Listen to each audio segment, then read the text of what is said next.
Before we dive into the next exciting story, drop a comment below and let me know, what time is it where you're watching from? I'm curious to see where everyone's tuning in from around the world. I didn't go to the Allegheny National Forest looking for peace. I went there to get away from people.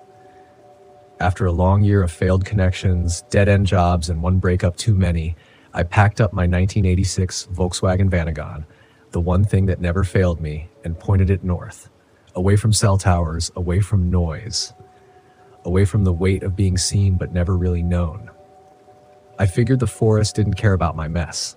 It would just let me sit in it, quietly, until I found a way to breathe again. By the time I crossed into Pennsylvania, the sun was beginning to sink behind the trees, spilling a syrupy amber light across the two-lane road.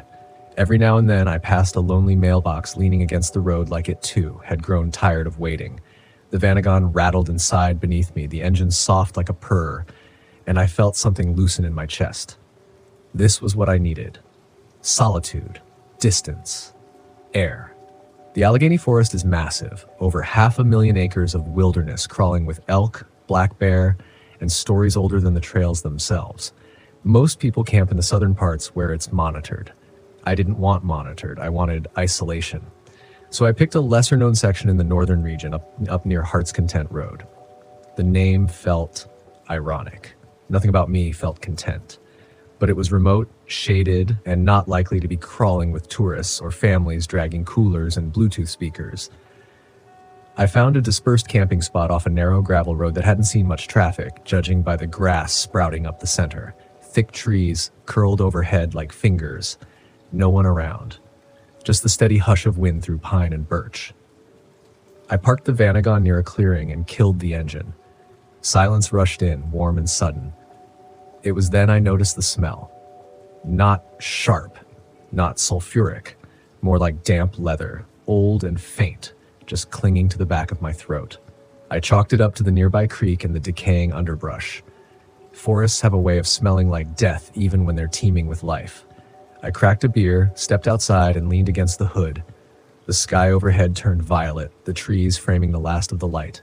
A flicker of something passed between the trees, maybe a squirrel or rabbit, but I didn't pay it much mind. What I did notice was the stillness. No bird song, no distant rustle, just an airless hush that felt off. You spend enough time camping and you get used to the rhythm of wild places. But this wasn't still like peace. It was still like waiting. I shook it off. I was projecting. Cities make you paranoid. The forest just takes its time. That night, I fell asleep to the occasional creak of branches above me and the metallic tick of the Vanagon cooling. I left the window cracked for the breeze. Around 2 a.m., I woke to the sound of crunching leaves. Not skittering, not a small animal. 2 steps, pause, 2 more. It was close, just outside the van. My heart pounded so loud I thought it would give me away. I lay frozen, my breath shallow. There was no flashlight within reach. Just the soft starlight leaking through the canopy. Then silence again. 5 minutes. 10. I don't know how long I waited before I worked up the nerve to peek out the window. Nothing. I told myself it was a deer, maybe an elk. Could have been anything. I didn't sleep much after that. The next morning I made coffee and walked the perimeter of my camp, trying to see if there were tracks. The ground was dry, hard packed, no prints. But about 20 feet from the van, tucked against the base of a tree, I saw something that didn't belong. A sock. Men's gray, thick hiking fabric. Not rotted or shredded. Relatively new. I hadn't seen another vehicle in miles. There were no trails here, and I sure as hell didn't bring it. I left it where it was. I should have packed up then, but I didn't. It was like part of me needed to stay. Like some stubborn piece of my psyche wanted to prove I wasn't scared. That I still had control. I even convinced myself I was imagining the footsteps. Dreams can bleed into waking when you're alone in the woods. The mind fills in the dark. That day passed uneventfully. I hiked a little, cooked lunch on my propane stove, and read from a worn-out Steinbeck paperback I kept in the glove box. I didn't see or hear anyone. The sock stayed where it was, untouched. That night, the air grew colder than I expected, sharp and still. And then, the knocking started.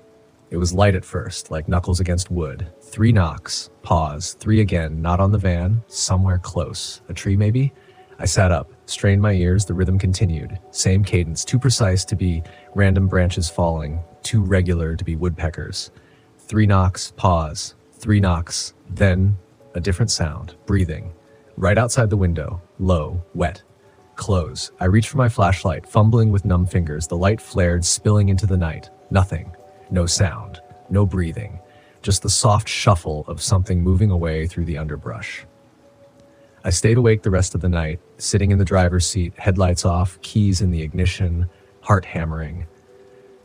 I didn't want to leave in the dark, not with those winding roads, but I swore to myself, if I made it to daylight, I was getting the hell out of there. But the forest wasn't finished with me yet. At sunrise, I stepped outside to relieve myself and nearly stepped on the sock. It had moved. It was now directly outside my door, still damp from dew, still alone, and next to it, a footprint. Bare. Human. Toes splayed wide like they'd been gripping earth, but it was the direction that froze me. The print didn't face the forest. It faced the van, like someone had been standing there, watching. The print stared back at me like an accusation, and suddenly the air felt thicker, like I'd been breathing fine all along and only now realized how stale it was. My first instinct was to run. Get in the van, hit the gas, tear down that gravel road, and never look back. But I didn't. I told myself it was a prank. Some other camper passing through, screwing around, but that didn't explain the silence, the smell, the fact that there were no tire marks, no backpacks, no voices in the distance. I'm not stupid. I know when my gut's screaming, but fear doesn't always make you smart. Sometimes it makes you stubborn. I didn't want to admit that I'd made a mistake coming here, that I was in over my head, so I told myself I'd stay one more night. Just one. I moved the van a little farther down the road, away from the sock, away from the footprint. The new spot was denser. Shadows leaned longer across the dirt. The canopy above knitted tighter. I tried to distract myself, went for a short hike down to a nearby stream, took photos of moss and water patterns like I could anchor myself in the reel. But the forest didn't feel real anymore. It felt aware. Every branch I stepped on echoed. Every bird call seemed rehearsed. The deeper I walked, the more I realized I couldn't hear anything behind me. No echo of footsteps, no crunch of leaves, just mine. Like the woods were swallowing sound. When I got back to camp, the van was exactly how I left it. But something had changed. The passenger side mirror had been tilted downward. Just slightly, like someone taller than me had leaned in. Looked inside. I stood there for a long time, not moving, watching the trees. My hands shook as I unlocked the door. The mirror creaked slightly in the breeze, but I knew the wind hadn't done that. I hadn't even noticed it until I returned. That's the kind of thing that messes with your head. Not the obvious scares, the little violations, the details that shouldn't change but do. I didn't eat that night, just sat in the front seat again, gripping the steering wheel like it was a lifeline. I kept the flashlight in my lap, the knife from my cook kit on the dash. The knocking started earlier. This time it was behind the van. 3 knocks, then silence. But it wasn't the knocking that made me panic. It was the whisper. Low, raspy, not words exactly, just a shape of sound. Like something trying to imitate language but not quite knowing how. It came from behind the trees, then to the side, then behind again. Every time I turned to face it, it moved. I shone the flashlight out the window, but the beam caught only empty branches and endless black. Then, just as I was about to shut the window and lock the door, I saw it. A shape, far off, between 2 trees, not moving, not approaching, just watching. It was tall, wrongly proportioned, thin in the way dead trees are thin. I couldn't make out a face, but I knew, it saw me. And I swear to you, it ducked behind the tree like a child playing hide and seek. That was it. I turned the ignition. Nothing. Dead. Battery was full earlier. No lights left on. No reason it shouldn't start. But the Vanagon was silent. A sleeping corpse. I tried again and again. But nothing. Then the whisper came again.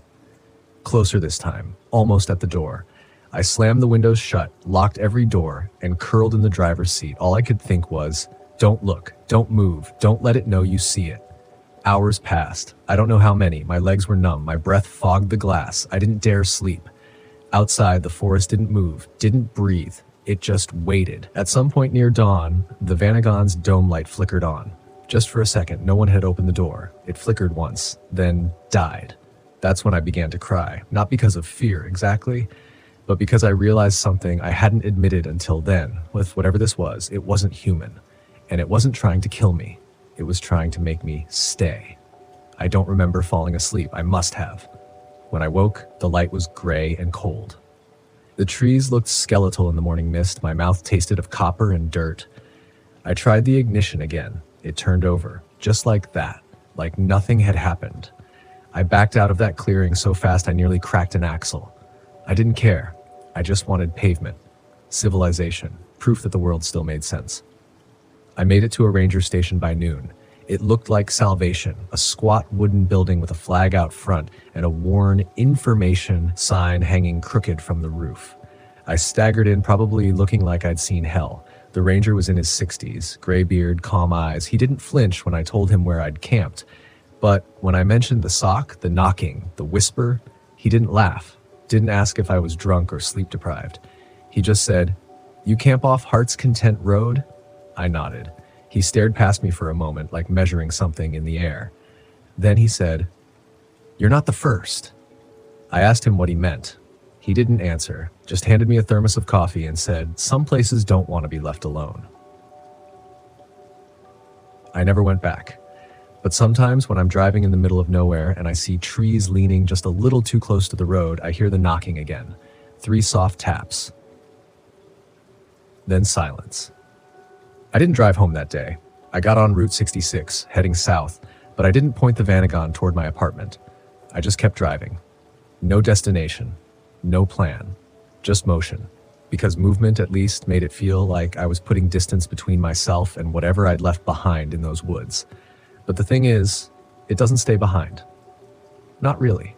It lingers. It presses into the folds of your memory like fog into fabric, slow, silent, and impossible to shake. That night, I pulled into a rest stop near Dubois, parked beneath a flickering light, and sat in the driver's seat with the doors locked and engine running. I didn't sleep. Couldn't. Every time I closed my eyes, I saw that silhouette behind the trees. Watching. Not charging. Not snarling. Just waiting. The next morning, I called my brother. Told him I'd had a weird night in the forest, left out the details.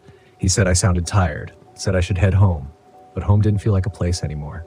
Not after Allegheny. Not after that voice, that mirror, that sock. So I found a cheap campground a few miles outside of town, one with electric hookups and visible neighbors. I told myself it was just for the night, just to reset, a little comfort to quiet the static in my head. But comfort doesn't always work when the fear has already taken root. The people around me laughed over picnic tables, grilled hot dogs, walked their dogs without a second thought. It felt like watching another planet, one I could no longer access. And then I started noticing things.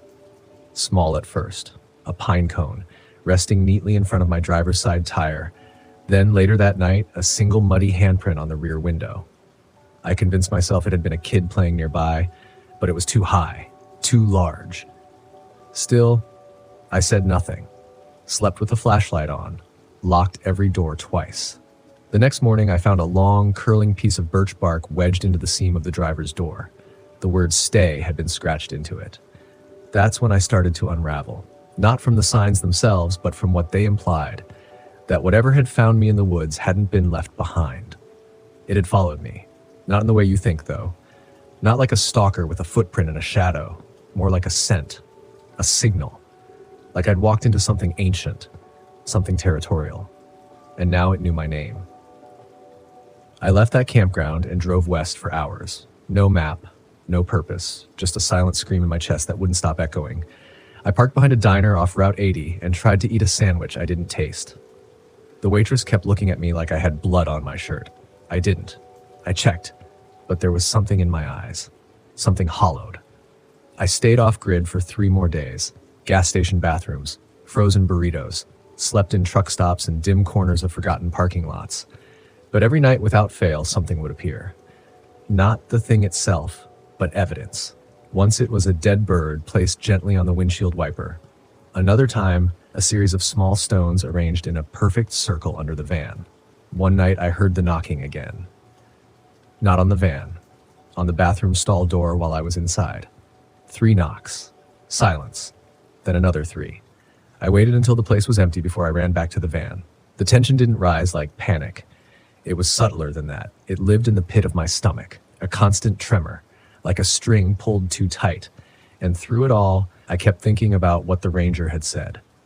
Some places don't want to be left alone. What does that mean, really? Is it the land itself, the air, or is it something older, something that lives beneath roots and stone, watching the people who pass through, marking the ones it wants to keep? Whatever it was, I knew it wasn't done with me. And that realization broke something open in me I hadn't expected.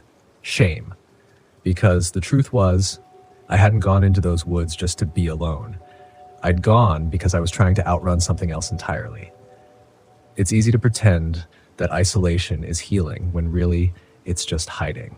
My ex, Mariah, used to say I disappeared even when I was right next to her. I didn't know how to be seen without wanting to run. And Allegheny, it saw me. Not the surface stuff, not the stories I'd tell about myself. It saw the pieces I'd buried deep, the guilt, the anger, the fear of not being enough. Maybe that's why it marked me. It knew I wouldn't fight back. And maybe that's the real horror of being followed. Not that something wants to hurt you, but that something has finally noticed you, really seen you. And now it wants to keep you.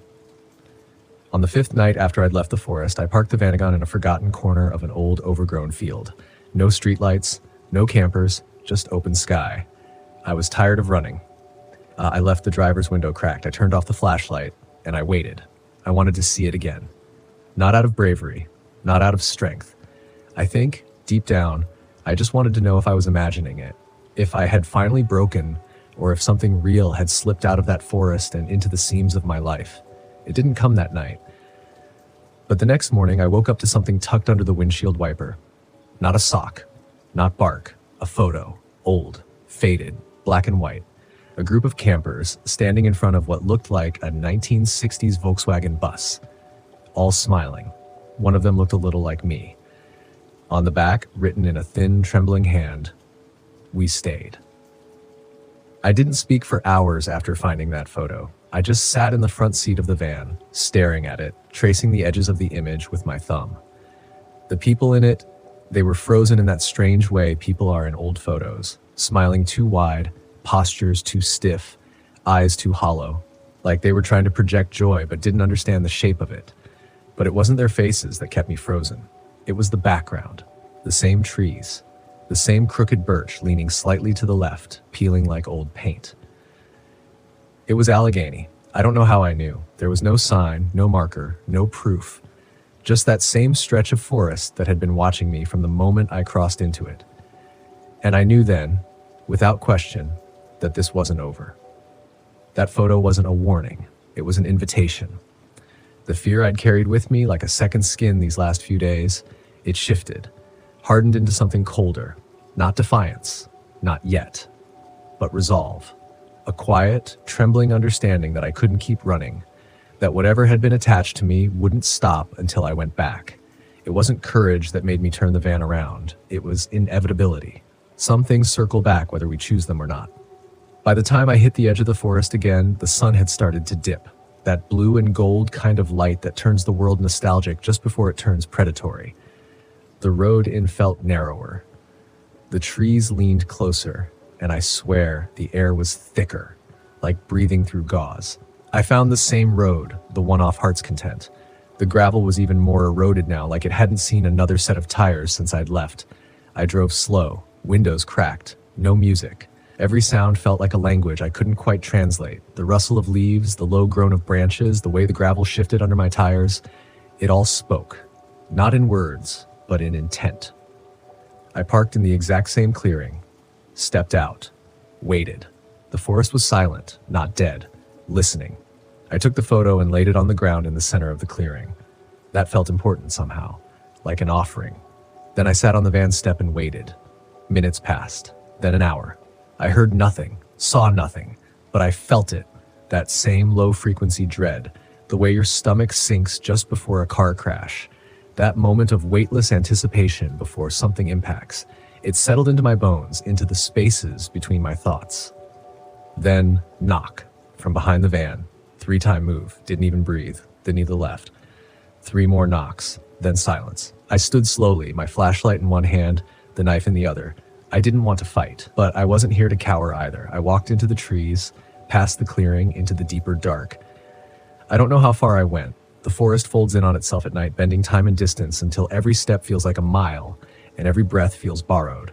But eventually I saw it, a figure, not hidden this time, standing in the open, not tall, not twisted, just average, plain, a man, maybe in his 40s, wearing a red flannel shirt, face pale, eyes too still. And beside him, another, a woman, younger, maybe early 20s, face gaunt, hands clasped in front of her like she was praying. They didn't move. They just stared. More emerged from the trees, one by one, a dozen at least, all dressed from different decades. Old hiking gear, denim jackets, some with wide collars, some with camp shirts stained and sun-bleached. And all of them had the same expression. Not fear, not anger, resignation. Like they had accepted something long ago that I was only beginning to understand. I took a step back. One of them raised a hand. Not fast, not threatening, just raised it slowly and pointed to the ground beside me. I looked down. There, in the moss, was another sock, same type as before, dirty white, one stripe, only this one wasn't old. It was mine. I checked my boots, still wearing both socks. I dropped the flashlight. The moment the light hit the forest floor, the shadows exploded. Not literally, but in my mind, in my chest. It was like they inhaled, like they had been waiting for the dark to return. And the whispering began again, not from behind, from everywhere. From inside the trees, from the roots, from the hollow beneath the soil. I ran. I don't remember turning. I don't remember which way I went. I just know I ran until my lungs clawed at my ribs, until the forest blurred into a smear of green and black and moonlight. When I reached the van, the engine was already running. I hadn't left it running. The headlights were on, casting wide yellow eyes into the trees. And on the dashboard, the photo turned face down. I didn't hesitate, slammed the door, dropped the clutch, and tore down that gravel path like it owed me blood. No one followed. No one needed to. I knew then I hadn't escaped. I'd been allowed to leave. Whatever lived in those woods, it didn't trap people. It called to them. And those who heard it, those who truly listened, they never really left. I didn't sleep for 2 days after leaving the forest again. I tried. God, I tried. But every time I drifted off, the same dream yanked me back. Not a nightmare, not exactly, just a sound, that low, patient knocking, 3 times, then silence, then again, always from just behind whatever door I had locked, bathroom stalls, motel rooms, the van itself. I'd wake up with the feeling that if I didn't open the door, something terrible would happen, and if I did, I'd never be myself again. The truth is, something changed in me that second night in Allegheny. I didn't know it yet, but something subtle had been rewired, like a string of lights now routed through the wrong voltage. Flickering, offbeat. I started forgetting things. Not little things. Keys, chargers, groceries. Important things. I'd wake up in towns I didn't remember driving to. Once, I opened my phone and had to find a series of photos taken from inside the woods. Photos I had no memory of capturing. My boots. My hand resting on a tree trunk. A close-up of something carved into bark. You came back. I threw the phone out the window on I-86. The next day I was back in the van, plugged into the charger. Same battery percentage, same dirt-smudged screen. And that's when I stopped pretending I had control. Something had crossed over with me. Not a creature, not a ghost, something more intimate, like a thought that wasn't mine, but sounded just like me. A whisper that offered suggestions instead of commands. Pull over here, sleep on this road, take this trail. And the worst part, it never felt wrong. Not at first. It felt natural, like I was following instinct, like I had finally stopped fighting. But deep inside me, under the fear, under the fatigue, there was still one sliver of clarity. And it was that sliver that led me to finally ask for help. I called Mariah. She hadn't heard from me in over 4 months. Didn't even know I was still on the road. When she picked up, I could hear the war in her voice, anger and worry trying to coexist in the same breath. "Where are you?" she asked. I told her I didn't know. That was the truth. I didn't know anymore. I'd stopped checking maps, stopped counting days. She asked if I was safe. I said no. That was also the truth. But when I tried to explain why, the words failed. How do you tell someone that a forest followed you home, that the shadows speak your name in a language made of wind and dirt? She didn't hang up, didn't tell me I was crazy, just asked me one question: do you want to come back? And that shattered me, because I didn't know the answer. There was a part of me, small, yes, but real, that didn't want to go back. Not to her, not to anyone, because the forest hadn't just marked me, it had understood me. It saw every cracked, rusted edge of my soul and still pulled me in. Isn't that what we all want? To be seen, to be accepted, even by the wrong thing? I told her I'd try. She gave me the address of her place outside Pittsburgh, said she'd wait. That night, I got as far as the town of Clarion before the van stalled. No warning, no dashboard light, just silence, mid-turn, like the heart of the machine had stopped. I coasted to the shoulder, tried the ignition, nothing. And then the headlights blinked on, by themselves, and in front of them, just at the edge of the glow, something stood. Not human, not human either. Tall, thin, draped in something that looked like bark but moved like fabric. A face that wasn't a face, just a smooth oval of shadow that absorbed the light instead of reflecting it. And behind it, others, not all standing. Some crouched, some clinging to trees like they were part of the trunks themselves. I didn't move, didn't breathe. And then they began to knock, not with their hands, with the trees, a rhythm, all around me. Knock, knock, knock. Then pause, then knock again. My ears rang, my chest heaved. I turned the key one more time. The van roared back to life, and the forest, whatever it was, it receded. Not like something leaving, like something closing. The next 90 minutes were a blur. Pavement, headlights, distant neon. I didn't stop until I pulled into Mariah's driveway and collapsed in her arms. She said I looked thinner, said I smelled like firewood and something older, like dry leaves rotting beneath the snow. I told her everything, every last bit, and she listened, not just to the story, but to me. My voice, my pauses, the way I held myself. And then she said something I still haven't forgotten. Whatever it was, it didn't take you, but it touched you, and that touch, it leaves a bruise on the inside. We spent the next week trying to find normal. Coffee in the mornings, silence in the afternoons, short walks to nowhere. But normal had shifted. The world looked the same, but it didn't feel the same. People's eyes lingered on me a second too long. Streetlights flickered when I passed. Animals, dogs especially, would bark at nothing, then look at me. I was the one who summoned it. I checked myself for signs of infection. There were none, no wounds, no marks. But every night I'd find things in the house, a pine needle on the stairs, a streak of mud on the fridge door. One morning, Mariah found a bundle of twigs tied together with red thread placed on the windowsill. I hadn't put it there. She hadn't either. The forest hadn't let go. It was just waiting. Not hunting, not chasing, just waiting. Because it knew something I hadn't yet realized. I would go back, not out of fear, not even out of obligation, but because part of me, some dark, root-wrapped part, wanted to. It wasn't a decision, really, more like a current. You don't decide to be carried downstream. You just stop swimming. It started on the 10th night at Mariah's. I woke to the sound of something brushing against the window pane, soft, rhythmic, like a branch in the wind. Only there was no wind. The night was still, breathless. I opened the curtain expecting to see leaves, maybe a bird, but there was nothing, just the reflection of my own face in the glass. And behind it, over my shoulder, a tree, tall, familiar, bent slightly left, peeling bark. It shouldn't have been there. Her house was surrounded by flat lawn, not forest, but it was there. And then it wasn't. I turned around, heart in my throat, but the room was empty. When I looked back at the glass, there was only the night. That was the night I stopped pretending. Whatever had followed me, whatever I'd brought, it wasn't waiting outside anymore. It was inside me. A slow rot in the basement of the soul. I stopped eating. Couldn't sleep. Mariah saw it. She never said the word possessed. She's too practical for that. But she watched me the way you watch someone standing on a ledge, not because they want to jump, but because some invisible voice keeps whispering, fall. I tried to write it down, tried to exercise it into words.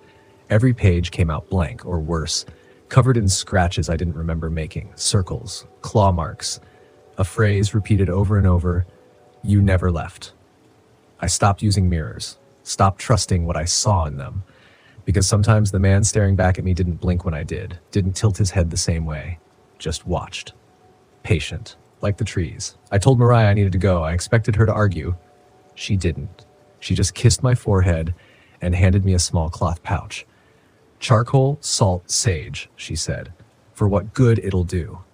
I asked her if she believed any of this. She said no, but she believed me. That meant more than I could say.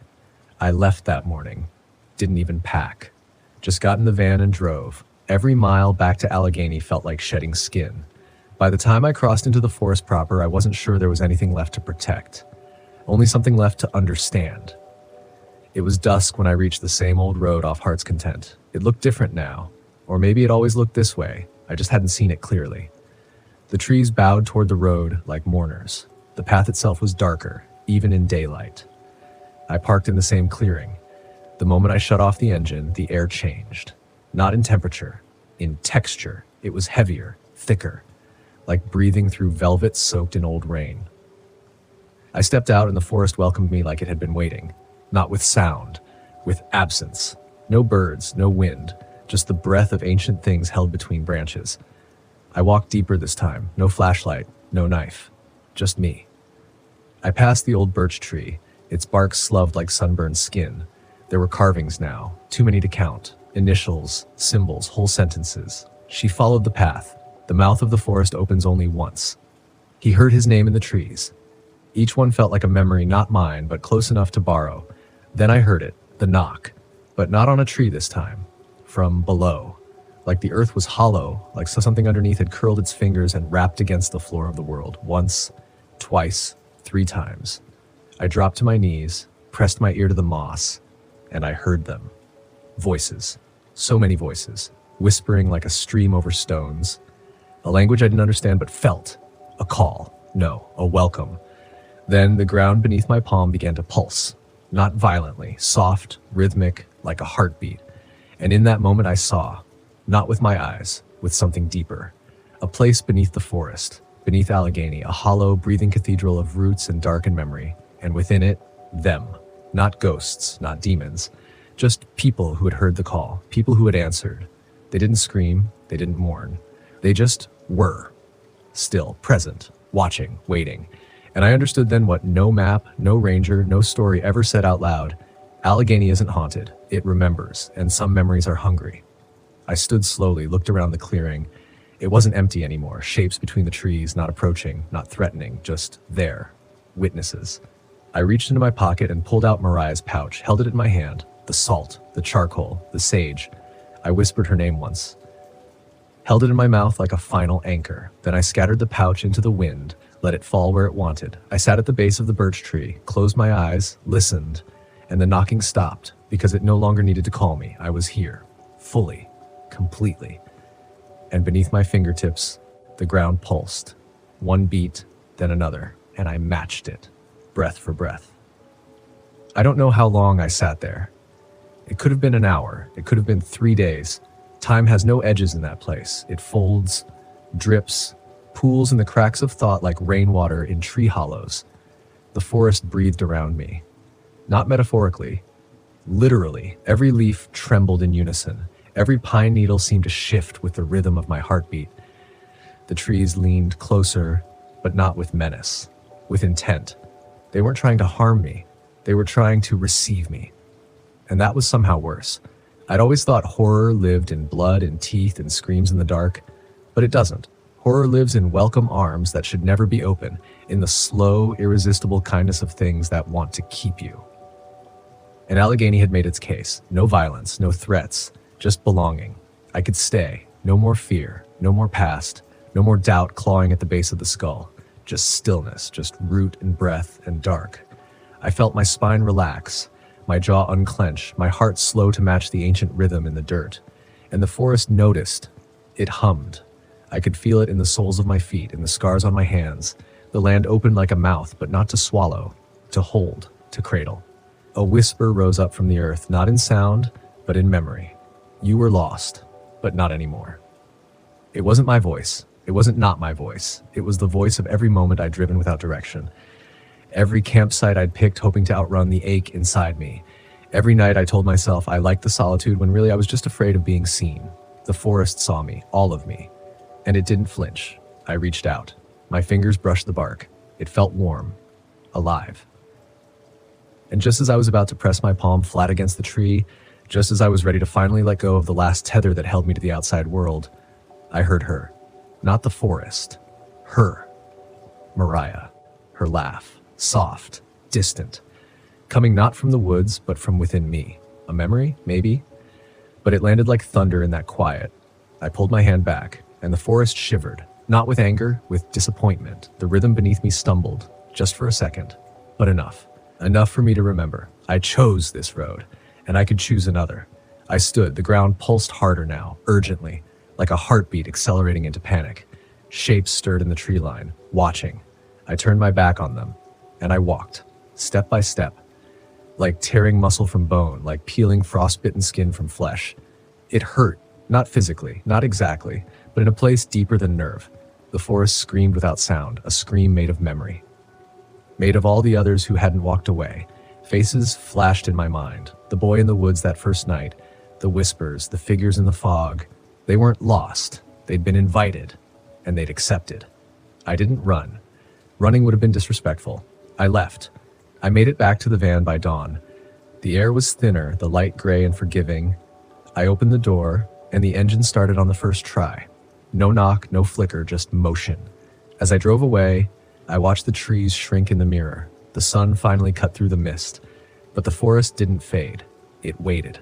It always waits. That was 2 years ago. I've never gone back. But sometimes in the middle of nowhere, I'll feel it.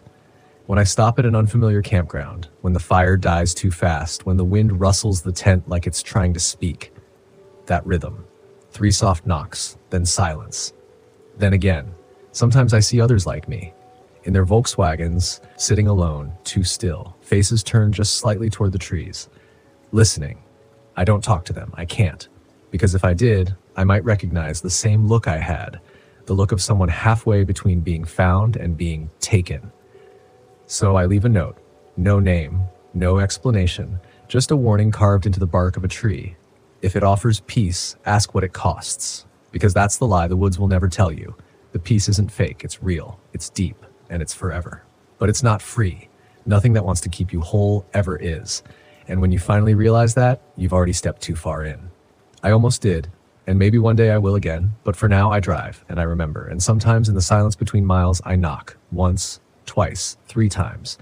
Just to remind myself I'm still here, still choosing, still not home. And that for now is enough.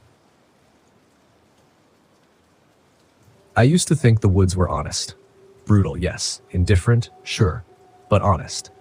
When you walk beneath tall pines with the crunch of gravel under your boots and the wind threading through your hair, there's this kind of purity to it. Like everything artificial just peels away and you're left with what's real. But that was before the Allegheny National Forest made me doubt everything I ever believed about wild places and about myself. It started with a drive. That's how it always begins, doesn't it? Just you, the hum of the engine, the steady rhythm of the tires on a cracked California highway. My Volkswagen Westphalia, a 91 model, tan with a faded stripe along the side, had been my companion for years. Her name was Elsie. I'd driven her through rainstorms in Oregon along the red cliffs of Utah, slept in her in the snowy stillness of Colorado. But something about this trip felt different. Maybe it was the heat. It was mid-September. But the Allegheny National Forest still baked under a sun that refused to loosen its grip. Or maybe it was the way the GPS lost signal halfway up the winding road to the Buckhorn campground, leaving me with a half-folded paper map and a nagging unease I didn't want to acknowledge. I told myself it was nothing, that it was just the usual nerves of going off-grid for a few days. I'd done it plenty of times before. I even craved the solitude. But the silence that day wasn't the good kind. It was hollow. Sterile, like the world was holding its breath. When I finally pulled into the campground, the shadows were already long. The place was empty, not unusual for a weekday, especially this late in the season. I picked a spot tucked beneath a stand of ancient Jeffrey pines. The site was perfect, level ground, a fire ring, a nearby trailhead that snaked off into the backcountry. It should have felt like a win. But even as I stepped out of the van, I felt it, that invisible pressure. Like the air itself had weight, not humidity, not heat, something else. something old. I shook it off and started setting up camp, cracked a beer, lit a fire, let the warmth lull me into thinking everything was okay. But that night, the forest refused to sleep. It started with the wind. Not just any wind, not the soft rustle of branches or the dry sigh of needles falling. This wind was methodical, patterned. It would rise for exactly 10 seconds, then vanish. 10 seconds of frantic whispering through the trees, followed by complete silence. Over and over. I timed it, counted the beats, 10 seconds on, 10 seconds off, like breathing, or worse, like something trying to mimic breathing. I tried to ignore it, pulled my blanket tighter, shut the van door, told myself it was just nerves, but sleep didn't come easy. And when it finally did, it came with a dream. In the dream, I was walking barefoot through the forest, except the ground wasn't dirt. It was ash. And every tree I passed had a face. Not carved, not shaped, but grown into the bark, twisted and screaming like they were frozen mid-burn. I was being pulled forward by something I couldn't see, couldn't fight. I kept hearing this low hum, not mechanical, not human, just this deep, resonant sound that vibrated in my bones. When I woke up, my shirt was soaked with sweat and the van felt like a coffin. The next morning, I told myself it was just a bad night. Everyone has them. I made coffee, stretched, grabbed my day pack, and decided to hike out a little. There was a trail I'd seen the day before, unnamed, unmarked, just a narrow break in the underbrush heading downhill. The map didn't list it, but that wasn't unusual in the Angeles. Plenty of old fire roads and deer paths crisscrossed the hills. The first hour of the hike was peaceful. The air was cooler under the canopy, the forest alive with birdsong, and the occasional scurry of lizards darting over sun-warmed rocks. But around mile 2, everything changed. First, the silence returned, that same unnatural stillness from the night before. No birds, no insects, not even the sound of my own footsteps seemed to carry.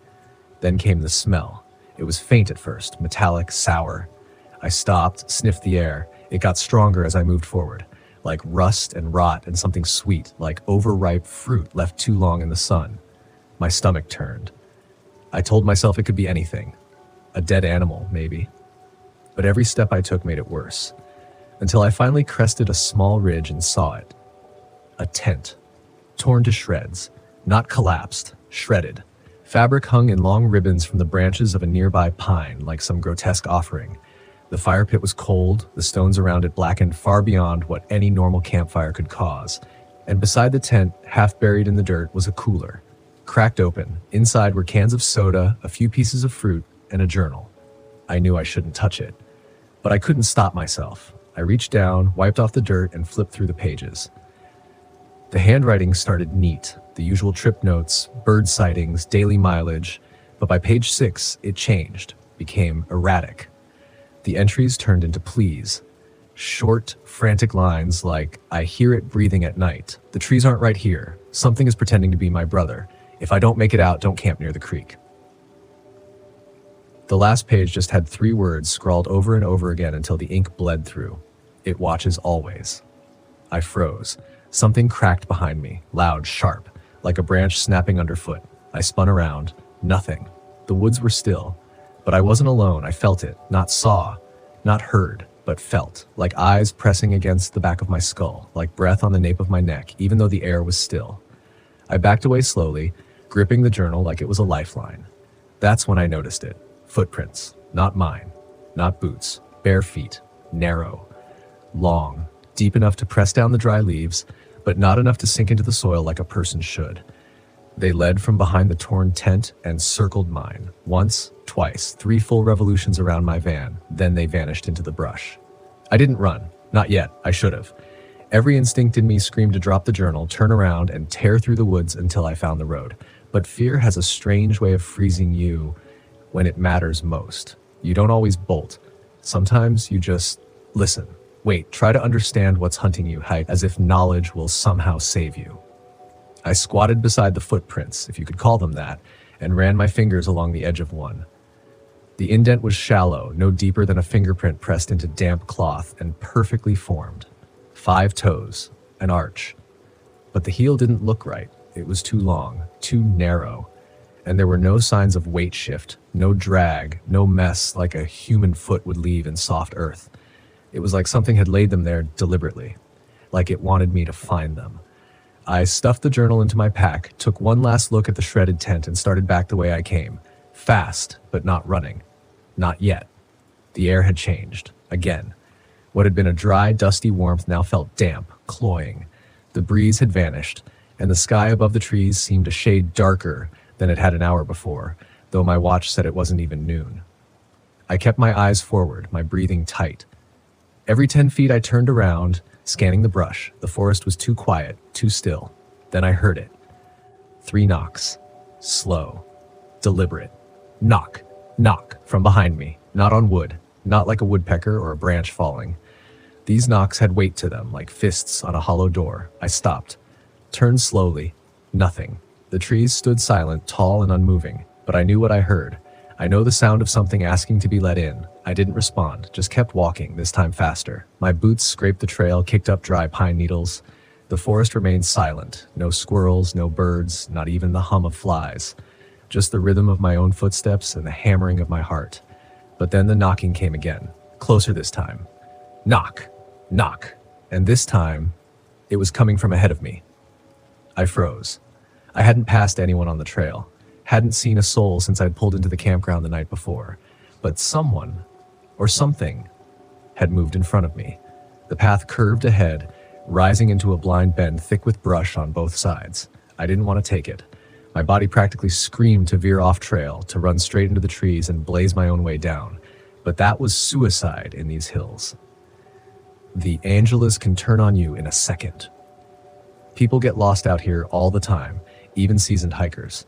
That's part of its legend. People walk in and don't walk out. Not whole anyway, so I did what I thought was smart. I pulled my small hunting knife from my side pouch, gripped it tight, and kept moving. The knocking stopped as I crested the bend. And then I saw it. Standing in the middle of the trail, maybe 30 feet ahead, was a deer. At first, I felt a rush of relief, something alive, something explainable. But then I noticed the way it stood, too still, too symmetrical. Its legs locked straight, almost stiff, and its eyes weren't reflecting light like they should. They were black, not dark, not brown, black, shiny, like glass. And it wasn't blinking. I took a step forward slowly, and that's when it smiled, not with its mouth, with its eyes. A kind of knowing crept across its face, subtle, almost imperceptible, like a mask slipping just a little. And then it turned its head, not naturally, not like an animal. It twisted, sharp, jerked, and behind it, just barely visible in the trees, a figure, tall, thin, no color, just shape, like it was part of the forest itself, carved from shadow and bark.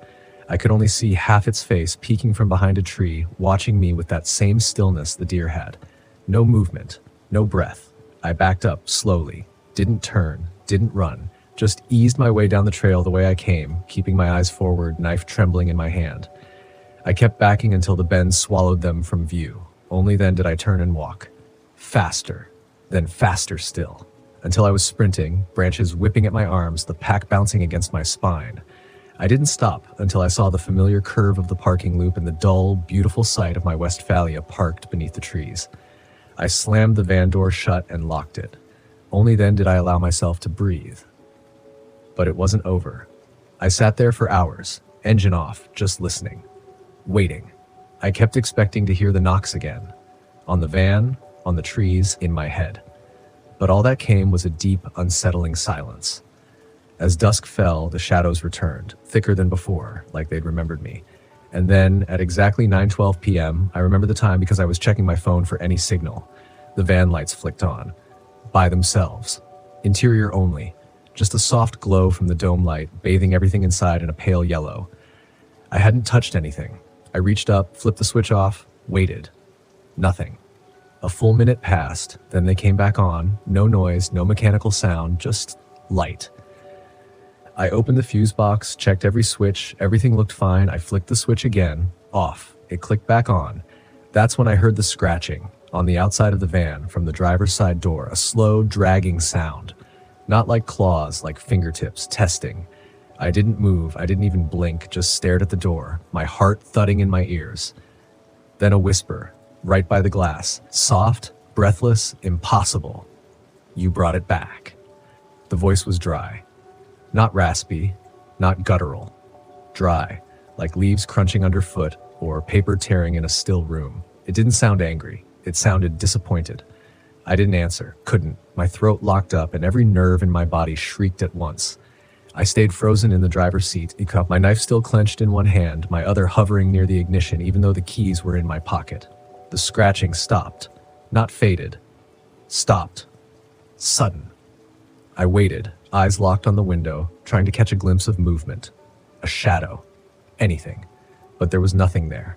Just the fogged glass and the faint shimmer of the forest outside, made eerie and surreal by the soft dome light. My brain was scrambling, replaying everything I'd seen, everything I'd ignored. The footprints, the tent, the journal, the thing pretending to be a deer, and now, this voice. You brought it back. What did that mean? My hands slowly slid into my pocket, fingers fumbling over the van keys. I didn't want to start the engine. Not yet. Part of me still thought if I just stayed still, if I didn't move, maybe it would pass. Maybe I hadn't really brought anything back. Maybe it was just in my head. Some trick of adrenaline and exhaustion. But then I smelled it again, that smell from the trail. Metallic, sweet, foul, only stronger now.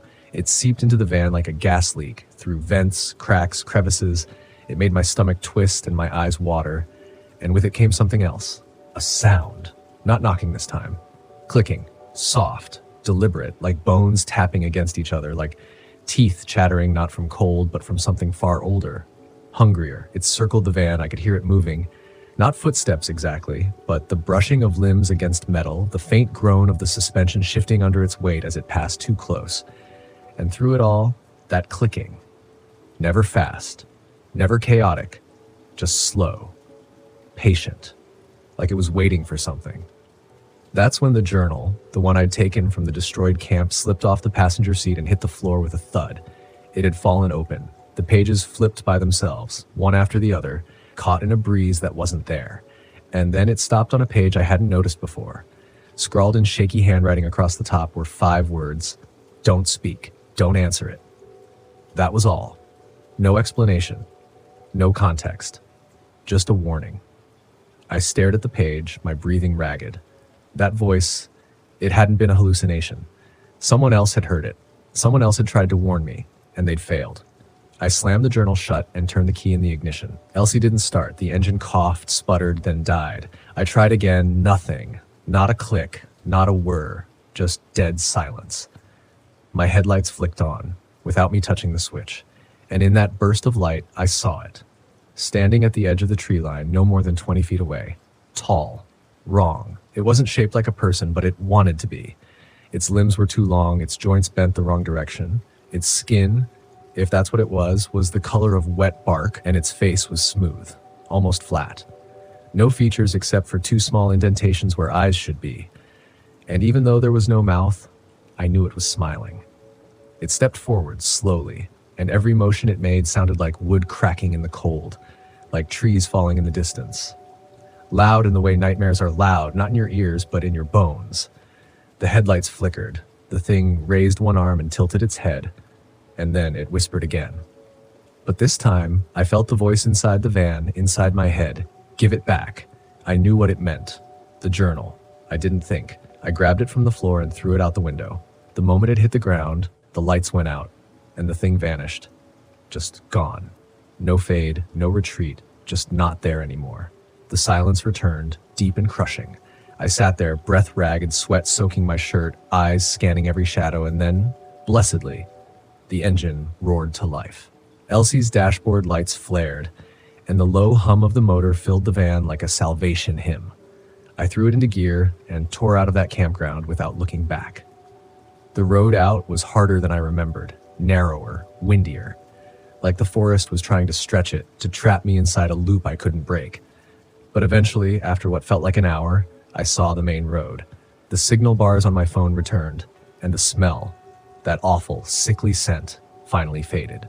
But the clicking never stopped, even after I hit the highway, even after I rolled down the windows and let the wind scream through the cabin, even after the sun began to rise and painted the mountains in that beautiful, familiar gold. I still heard it. Click, click, faint, persistent. I made it back to the city. Parked Elsie in front of my apartment, didn't unpack a thing. I went inside, locked the door, turned on every light, and just sat. alone. I didn't sleep that night, or the night after. But on the third night, I finally crashed on the couch, drained and delirious. I thought maybe it was over, until I woke up at 3:12 a.m.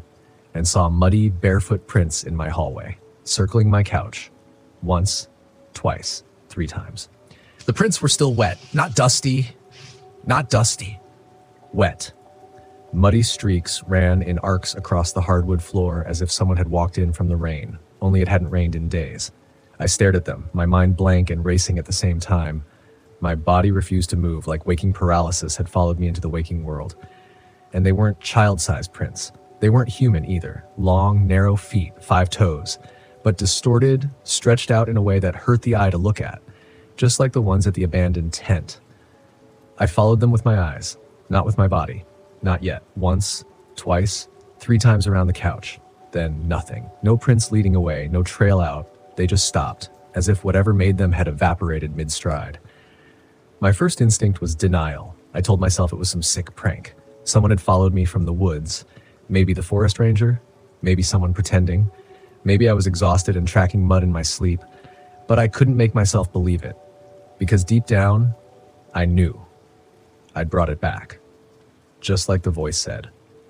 I finally stood, careful not to touch the prints. My whole apartment felt foreign, hollowed out, like the walls were just skins stretched over something watching me from the inside. I gathered every towel I owned and wiped the floor, fast, my hands trembling. I threw the towels in the trash outside, not the hamper. I didn't want them in the apartment. Then I opened every window, every door, lit candles, incense, every strange ritual I could remember from my grandmother's superstitions, and I waited for the sun. When it finally rose, I could breathe again. But the damage was already done. That day, I drove Elsie to a friend's place and left her there. I didn't explain. I just told him I needed a few weeks without the van. I walked home. No highways, no alleys, no shortcuts, just neighborhoods and sidewalks and light. But light doesn't save you from what follows. Not if it's already inside. The next sign came 2 days later. It started with the dreams. Every time I closed my eyes, I was back in that campground. Only this time, I wasn't standing. I was lying down, face pressed against dirt, eyes full of pine needles. I couldn't move, couldn't speak, and always the same sound in the background. Click, click, click, followed by breathing that wasn't mine. In the third dream, I turned my head and saw myself, lying next to me, eyes open, mouth stitched shut with black thread. I woke up screaming. I didn't sleep again for 48 hours. The dreams bled into my waking life. I saw reflections that weren't mine in the microwave door, faces in the window that didn't match my neighborhood. At night, I heard knocking, not just on the front door, but from inside the walls. 3 times, always 3. Knock, knock, knock. Sometimes at 2:12, sometimes at 3:12. Never later than 4. One night, I finally worked up the nerve to speak to someone. I called the ranger station in Allegheny National Forest, told them I'd been camping, that I found a destroyed tent, that I'd taken a journal from the site. There was a pause on the other end. Then the voice, older man, gruff, serious, asked me to describe the location, the ridge, the trail, the clearing. When I did, he went silent for a long time. Finally, he said, "That site hasn't been open in over 10 years. I told him there was no sign. No gate, just an open path. He said that area was closed off after a series of disappearances. Campers, hikers, even one of their own. No official reason ever given. Unofficially, he said, voice lowering, we had reports, strange ones, no tracks, no blood, just gear. Tents shredded from the inside. Fires burned cold. I asked if anyone had found a journal. He said no, and then he asked something that still haunts me. You didn't take anything, did you? I hung up. I couldn't answer, because the truth was already rotting in my chest. It didn't matter that I'd thrown the journal out of the van. I'd already read it, touched it, took something from that place that wasn't mine, and it had taken something from me in return. That night, I packed a duffel and drove, not to a friend's, not to a hotel. I drove back to the forest, not to the same campsite. I couldn't even find it anymore. I tried, for hours, but the road was gone. The turnoff didn't exist. It was like the whole stretch of forest had been swallowed up or erased from the map. Even the GPS failed me. Signal cutting in and out, pin dancing like it couldn't decide if I was in the mountains or in the ocean. I finally parked at a different pullout. Flat dirt clearing, old fire pit. I built a ring, lit a small flame, and sat in the van with the door open, staring into the fire. I stayed up all night. I didn't hear anything. No clicking, no knocking. Just the sound of wind through branches and the occasional rustle of animals, too small to worry about. But the unease never left. I was hoping it would take me. Finish what it started. But it didn't. It waited. That's when I realized something worse than death was happening. I wasn't being hunted anymore. I was being kept. Whatever I'd awakened, whatever I'd brought back, it had claimed me, marked me. Like a dog circles its territory, like fire consumes fuel but saves the ash. It didn't want to kill me. It wanted to follow me. For weeks, I tried to return to normal. I told myself that if I just stayed in the light, if I kept my schedule clean, saw people, slept with the TV on, kept sage burning in the corners, maybe the thing would forget about me. But that's not how it works. Whatever had marked me, whatever followed me back from those woods, it wasn't something you could pray away or forget. It wasn't a ghost you could reason with or a nightmare you could wake from. It was a presence, like gravity, like a second atmosphere pressing in, and it knew I was pretending. It started small as it always does. I'd misplace things, keys, my wallet, my phone, but not in the usual way. I wouldn't find them in the kitchen or under a pillow. I'd find them in the shower, behind the fridge, in the glove compartment of a locked car I hadn't driven in a week. Once, I found my toothbrush jammed into the soil of a potted plant. Things that didn't make sense. Then, there were the smells. Not constant, just flashes. Rotten meat, mold. Sometimes that same coppery sweetness I'd smelled the night the voice spoke to me. But the worst was the cold. It didn't come with the seasons or the wind. It came in moments. Sudden. Aggressive. I'd be brushing my teeth or cooking eggs, and suddenly the temperature would drop 20 degrees.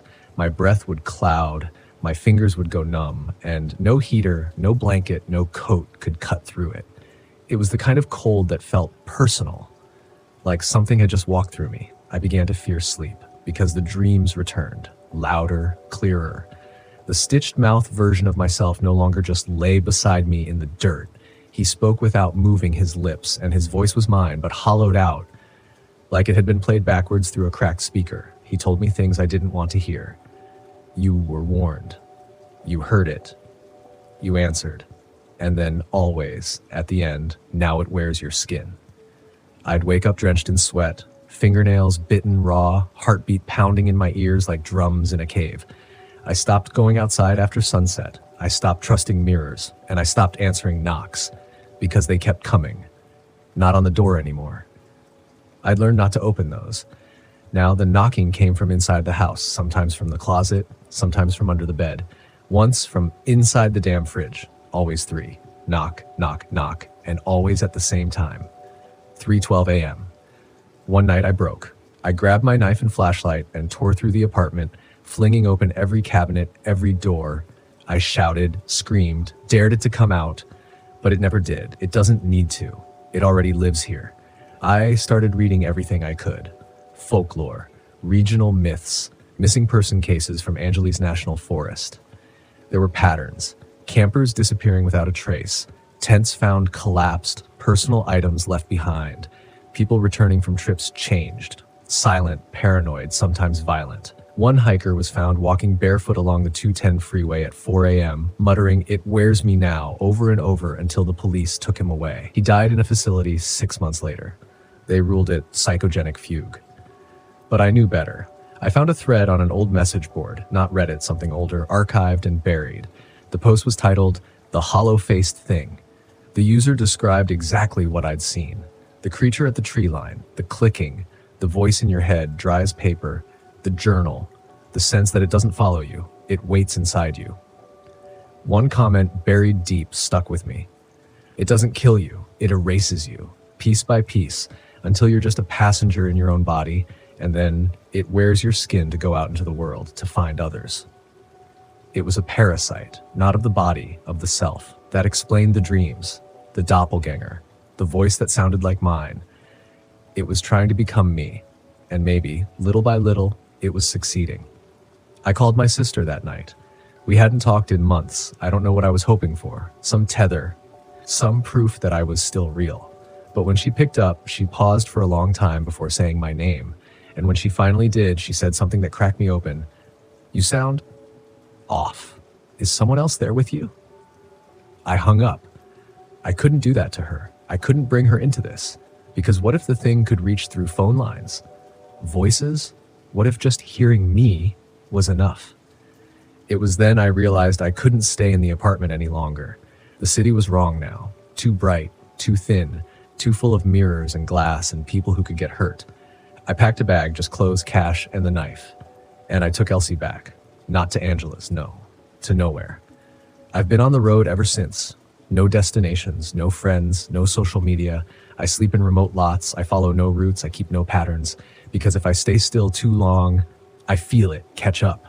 Sometimes I see reflections in gas station windows that blink after I do. Sometimes I hear voices in the back of the van, my voice, whispering things I'm afraid to understand.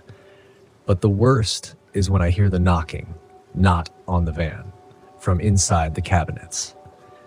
That's when I know I've stayed too long in one place. That's when I drive. That's why I keep moving. You'd think that being on the road, moving constantly, keeping my distance from people, would eventually wear me down. But it's the opposite. Out here, under sky and silence, I feel like I can think again. Like whatever it is, the thing that got into me, has to try harder to reach me. Like the distance stretches it thin. I've come to think of it as a shadow trying to hold shape in too much light. But even shadows travel. Even nightmares ride shotgun if you let them. There are times I forget, times I let my guard down. A sunset that feels soft, a breeze that smells like pine instead of rot. I tell myself I imagined it all. I start to believe maybe I can go back.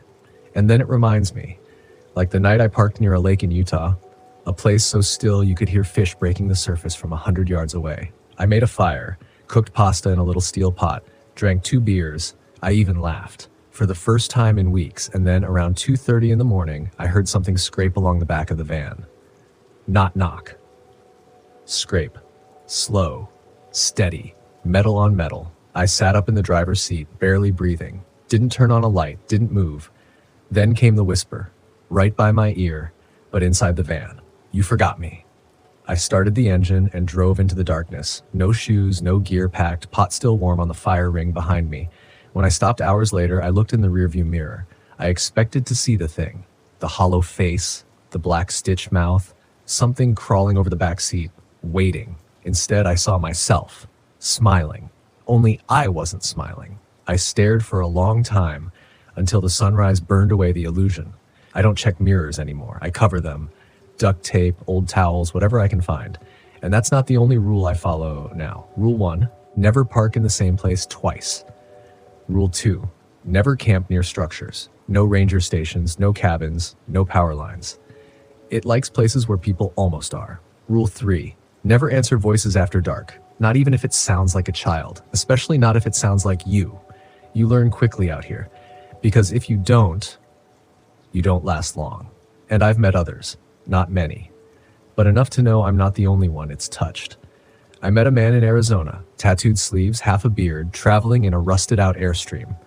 He asked if I ever felt like I was carrying a passenger. I said nothing. He just nodded, said, "Yeah, they don't need doors, do they?" He told me his brother disappeared in Joshua Tree, left a half-finished song playing in the van, gear untouched, doors open. When he went to look for him, he found a circle of rocks with teeth laid out inside it. The teeth were human. They were his brother's. He didn't go back to town after that, just started driving. And then there was the woman near Oregon, camped along the coastal fog line in a bright blue VW Westphalia. I passed her heading north on Highway 101, and something told me to turn around. When I pulled up beside her, she looked at me like she'd been waiting. We didn't talk about what followed us. We didn't have to. She just asked, "When did it first touch you?" I said, "Angelus." She nodded slowly and said, "Mine was Big Bend, same year." Then she said something that's never left me. "It's not the woods that are haunted. It's the silence. That's where it grows." We shared a fire. She gave me a tin of peppermint tea. I gave her a knife. When I woke the next morning, she was gone. No tracks, no tire marks, just the steam from the tea still rising. Sometimes I wonder if she was ever real, or if the thing is learning to bait me differently. It doesn't need to scare me anymore. It knows how to comfort now. That's the worst part. It waits. It learns. Sometimes it even pretends to be hope. I've had dreams where my parents are alive again. Soft hands, warm food, stories about my childhood. But when I look closer, their eyes are hollow, and their mouths keep moving even after the words stop. Other times I see myself, not the stitched mouth version, but a better version. Happy. Settled down. A cabin somewhere. A dog. A wife with crow's feet who knows how to calm me down. But the air is always too still, and I always wake up with the taste of blood in my mouth. It's not offering me a future. It's offering me a lie I want to believe. I started recording myself sleeping. Not video, just audio. I set the mic up every night, wrap it in a towel so it doesn't pick up wind, and I listen to the tapes the next day. Most nights, it's just breathing. My breathing. But 2 weeks ago, I played back a file, and there was another voice. Faint, whispering, just under the edge of human hearing. I boosted the levels, and I wish I hadn't, because it said something that makes my skin crawl even now. Don't worry, you can rest. I'll drive for a while. I deleted the file, but not before I copied it onto a USB and mailed it to a post office box under a fake name. I don't know why. Maybe I want someone to find it. Maybe I want proof that I was still fighting.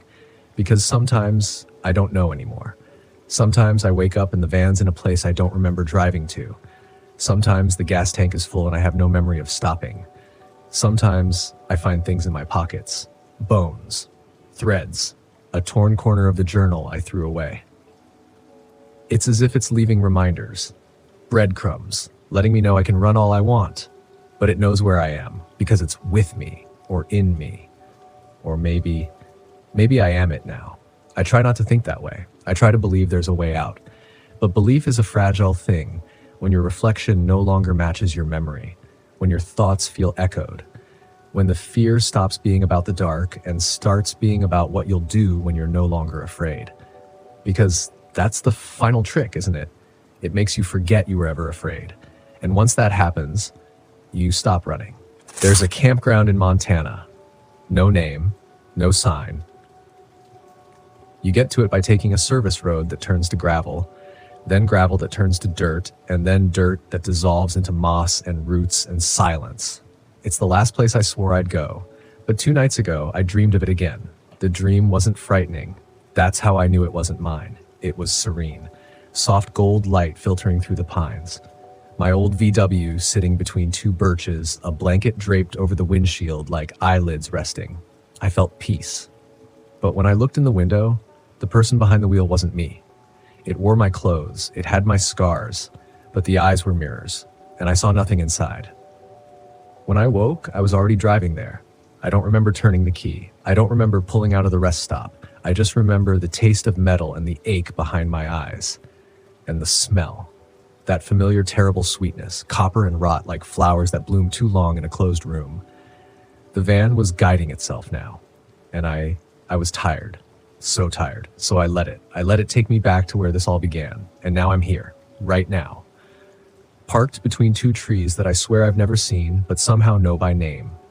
The air is still, not quiet, still, like it's listening. I haven't stepped outside yet. I'm staring at the tree line, at the exact spot where I first saw it. The hollow face, the voice in my head, the nightmare that bled into daylight. There's nothing there now, but I can feel it. I can feel it waiting. And for the first time since that first night in Angela's, I understand. It never wanted to chase me, it wanted to bring me home. And I've been coming here all along, every mile, every sleepless night, every campfire and closed eye and silent scream. They were just steps on the path back. It let me run so I would believe I was choosing, so that when I returned, I would belong to it, completely. That's the final trick, the final horror. Not possession, surrender. It doesn't take you, it welcomes you. It waits for you to tire out your soul, question your own name, mistrust every memory until you look in the mirror and see something else staring back and finally say, okay, I'm ready. But I'm not. Even now, with my breath fogging the cracked windshield, with something whispering my name from under the van, with a rhythm in my chest that no longer matches my heartbeat, I'm still fighting. Because if I let go, if I step outside and walk into those trees, I won't come back. Not really. My body might return. might wave to neighbors, might buy groceries, even upload new videos to a channel none of you will recognize anymore. But my voice will be gone, replaced with something colder, smoother, something that remembers being human just enough to pretend. So, I'm gonna do something now. Something reckless, dangerous, maybe even stupid. I'm gonna tell you the truth. All of it. I've recorded this whole story, every detail, every flicker of light, everything I've been too afraid to write down. It's saved, backed up in 3 places with GPS coordinates, dates, times, and names. If this message reaches you, it means the story got out before it did, before it could wear me, before it could speak in my voice, because that's what it wants, not just me, you. It spreads by story, by memory, by the act of being understood. It plants itself in your mind like a seed. And every time you picture it, every time you wonder if it's real, it grows. So now you have a choice. You can pretend this was just a creepy YouTube video. You can close the tab, shake your head, laugh it off. You can say, wow, that was scary, and go back to scrolling. But somewhere in a forest older than time, something will feel a little closer to you than it did before. Or you can take this seriously. You can write down the rules. You can remember the details. You can feel that chill in your spine and understand that's not fear. That's recognition. Because maybe you've seen it too. A figure at the tree line, a voice that sounds like your own, a version of yourself in a dream whose smile doesn't quite match. And if you have, then you're not alone. None of us are. We are the ones who remember, the ones still running, still awake, still ourselves. And maybe that's enough. Maybe just telling the story honestly, fully, without shame, maybe that's the only thing that keeps it from winning, because it feeds on silence, and we're not silent anymore. So if you're hearing this, thank you. Not just for listening, but for being real, for reminding me that I still am too, even now, even with everything I've lost, even as the knocking starts again from inside the glove compartment, even as the mirrors in the van begin to fog from the inside. Even as the forest outside my window stops pretending to be still, even as I feel something smiling through my skin, I still have a voice. And while I do, I'll keep talking, I'll keep driving, and I'll keep fighting for you, for me, for all of us who know what it means to be haunted and to refuse to disappear, because the dark may follow us, but it doesn't get to be us, not unless we let it, not tonight, not ever. I never thought the desert would be the place that stripped me of every illusion I carried about safety, about predictability, about the promise of a good night's sleep tucked away inside a Volkswagen camper. The first time I crossed the New Mexico border in late September, the sky was that bleached out blue that feels endless, and the land itself seemed to breathe. You can fool yourself into believing it's empty out here, that the vastness means nothing can touch you. But when I look back on those nights, I know that was the first lie I told myself.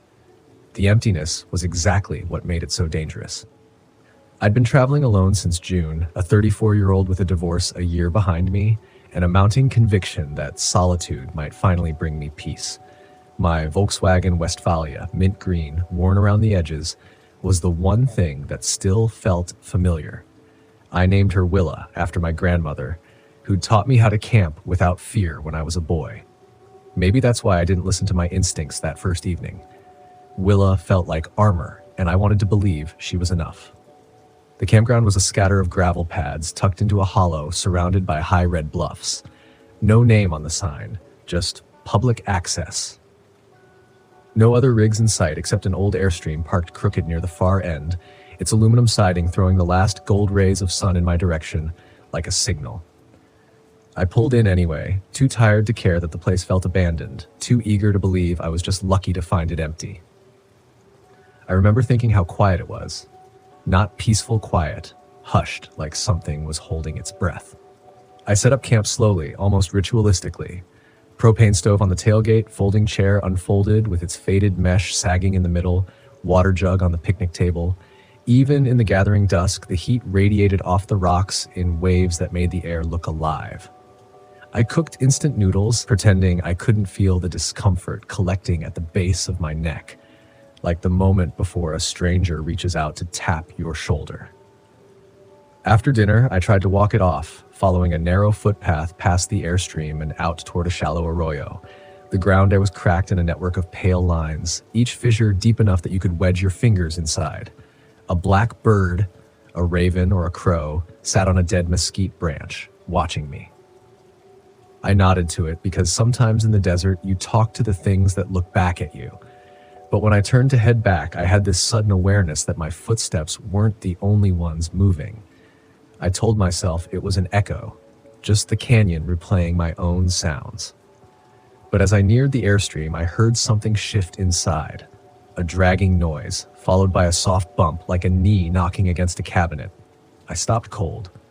The windows were dark, no lights flickering behind the thin curtains. I stood there, heart pounding in my throat, every instinct telling me to leave it alone. But then I saw a hand, pale, bony fingers curled around the edge of the half-closed door. The door eased open just a fraction, and I couldn't stop staring at that hand. How perfectly still it was, how wrong it looked in the dying light. I backed away, my boots crunching the gravel so loud it felt like a confession. When I reached Willa, I climbed inside and locked both doors without even pretending I wasn't afraid. I lay on the narrow bench seat, my eyes fixed on the ceiling while I tried to listen. To really listen for any sign that whoever was in the airstream was coming closer. But the quiet was total, and that was worse than any footsteps. I kept imagining the hand on the door, the way it didn't move, how it seemed posed like something displayed in a window. I don't remember falling asleep, only the dreams, half-formed impressions of heat and suffocation, voices in the darkness that called me by name in a tone so intimate it made my skin crawl. I jolted awake hours later, unsure if I'd actually heard someone whispering from outside the camper. My heart raced so hard my vision pulsed with each beat. The desert night had cooled to a biting chill, and condensation clung to the windows. I sat up and wiped a small circle clear. The airstream was still there, unchanged, door slightly ajar. The rational part of me tried to make sense of it. Maybe a squatter, someone who didn't want trouble, maybe just another traveler who'd fallen on hard times. But the deeper part, the ancient part of my mind, insisted that no one inside that trailer was alive in any way I understood. I clenched my jaw, refusing to let that thought take over. I told myself I'd leave at dawn, before the sun fully rose, before the desert heat could seal me inside that place any longer. But when the sky began to pale, I realized with a kind of dull horror that leaving wasn't as simple as turning the key. My battery was dead. In my anxiety the night before, I'd left the overhead lights on until they sputtered out, draining what little charge remained. I tried the ignition anyway, hoping for a miracle, but Willa gave only a feeble click, then silence. It's astonishing how fast fear can evolve into something sharper, more functional. I checked my water, counted my food, inventoried my options. I had a solar battery pack, but it was slow to charge and wouldn't get me moving in less than a day. My phone had 2 bars of reception. I could call for help, but part of me rebelled at the thought of admitting I was stranded, that I'd been stupid enough to put myself here alone. Instead, I decided to wait out the morning. Let the light come up, let the desert look less monstrous. In daylight, the airstream would be only an airstream, and the hand, if it was still there, would have some mundane explanation. Maybe a mannequin arm, maybe a piece of camping gear I'd mistaken for something sinister. The logic was thin, but it was all I had. So I sat there in the driver's seat, watching the sun inch above the bluffs, the shadows bleeding away inch by inch. As the light grew stronger, I felt a flicker of relief, until I noticed something on the ground between my camper and the airstream. A line of footprints pressed into the dust and gravel leading directly to my driver's side door. I didn't breathe. My chest tightened until I felt sure my ribs would crack. The prints were fresh, sharper and darker than any others, and spaced so precisely it was clear someone had walked to Willa after I fell asleep. I forced myself to open the door, to step out into the raw morning air, to see if the trail ended there. But it didn't. The prints circled the camper twice, stopping at each window before returning to the airstream. It was the deliberate nature of it that broke something inside me. Whoever had been there hadn't tried to force entry, hadn't left any message except the prints themselves. Like they only wanted me to know I wasn't alone. like they were sure that knowledge alone was enough to keep me rooted in place. I walked back to the driver's side and shut the door as gently as I could, then locked it again. My hands were trembling so badly I had to press them against my knees. I remember thinking that fear wasn't a single sensation. It was a layered thing, a tide that rises in increments until you drown without realizing you've even gone under. That was the morning I understood the desert wasn't empty. It was full, so full of things that move without sound, things that wait and watch, things that feed on your certainty that you are alone. And I knew then, before anything else happened, that I had already lost something I couldn't get back. I didn't leave the camper for the rest of the morning. The heat returned slowly, seeping through the windows and turning Willa into an oven, but I couldn't make myself step back outside, not with those prints still so perfectly defined in the dust. I kept looking at the sun as it climbed higher, watching the shadow of the airstream shift like a sundial marking my paralysis. I thought about calling for help again, thought about it so many times that my finger hovered over the screen, hesitating at the last second each time. I couldn't explain why I didn't do it. Maybe it was shame. Maybe it was pride. Maybe some small, still rational part of me was convinced that if I left, if I could just get Willa started and roll down that dirt road, the fear would slough off me like old skin. But a deeper instinct, older, more feral, was telling me not to call. Not yet. Around midday, a figure emerged from the airstream. I was sitting perfectly still, staring through the windshield, sweat pooling at the small of my back. The door creaked open, and for a moment I couldn't even process what I was seeing. The person, or what looked like a person, stepped out barefoot, their clothes gray with dust. I could make out a faded green flannel, loose and ragged at the cuffs, and jeans that hung off their frame like they'd once belonged to someone else. The face, though, God help me, the face looked too smooth, too still, like it had been painted on. They stood at the top of the trailer's steps and just stared toward me, unblinking. I didn't wave, didn't speak. I couldn't. I just stared back, waiting for some sign of human behavior, a scratch, a shift, a blink.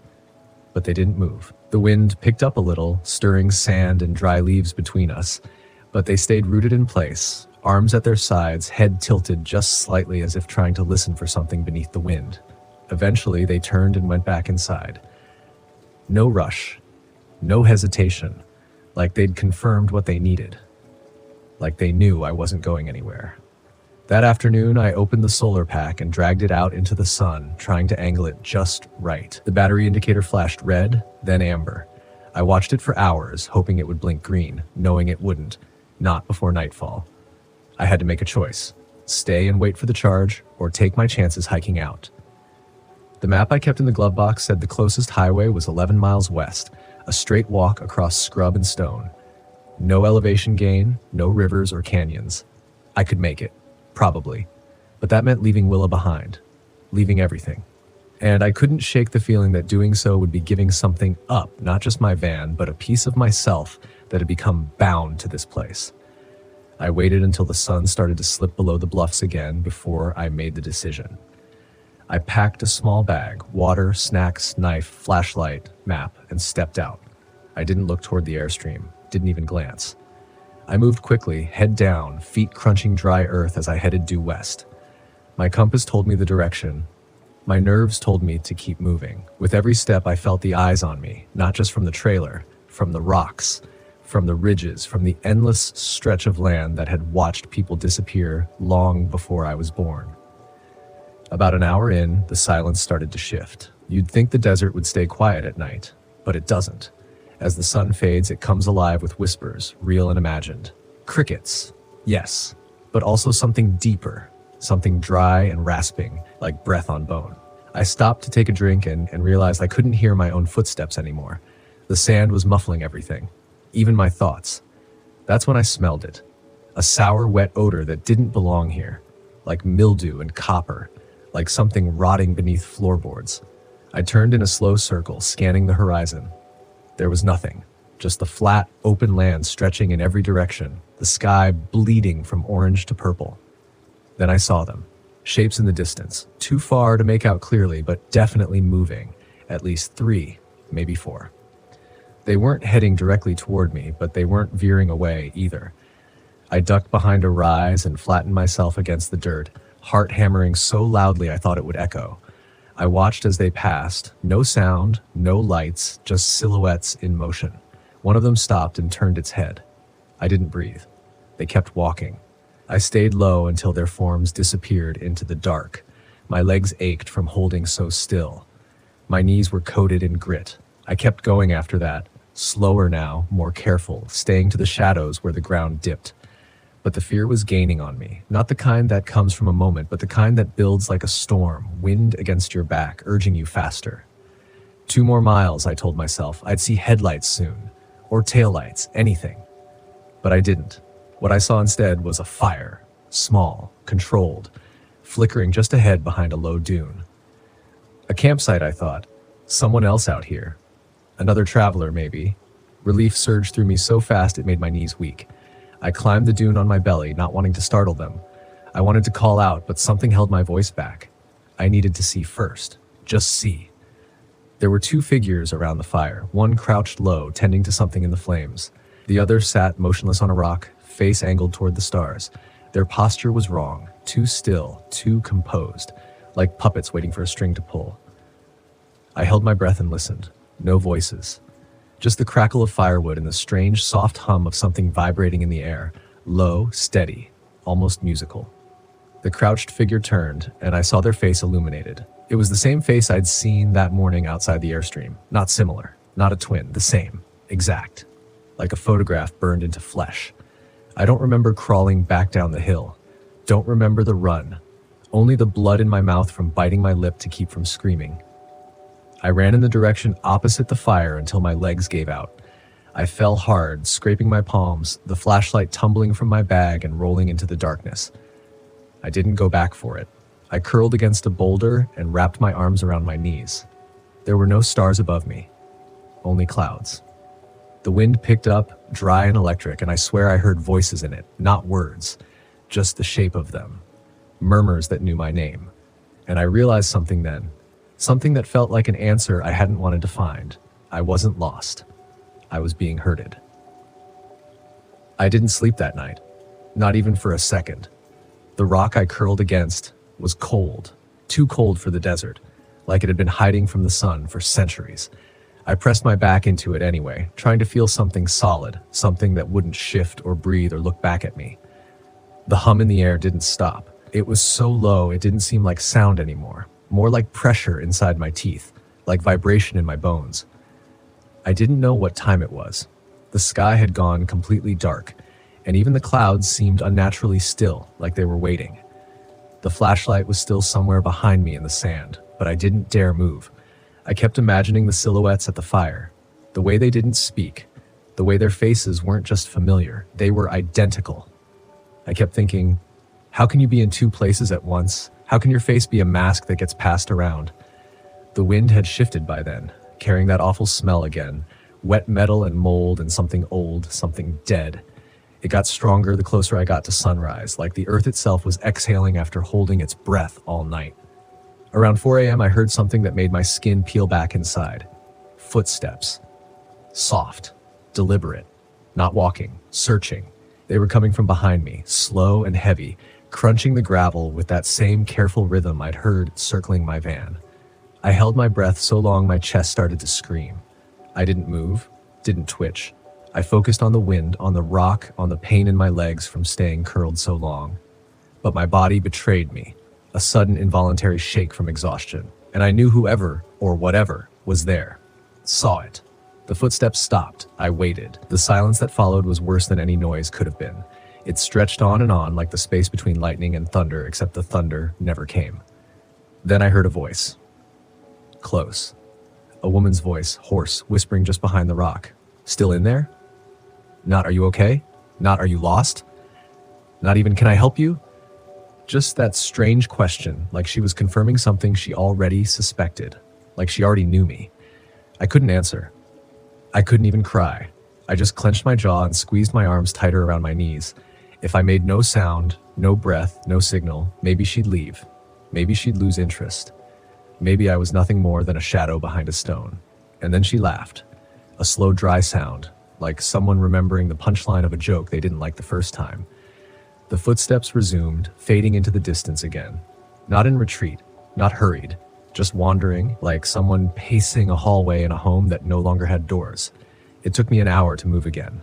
When I finally did, the sky had begun to change, casting that strange pink glow over the land, the kind of light that makes everything look ancient and unfamiliar. I found the flashlight.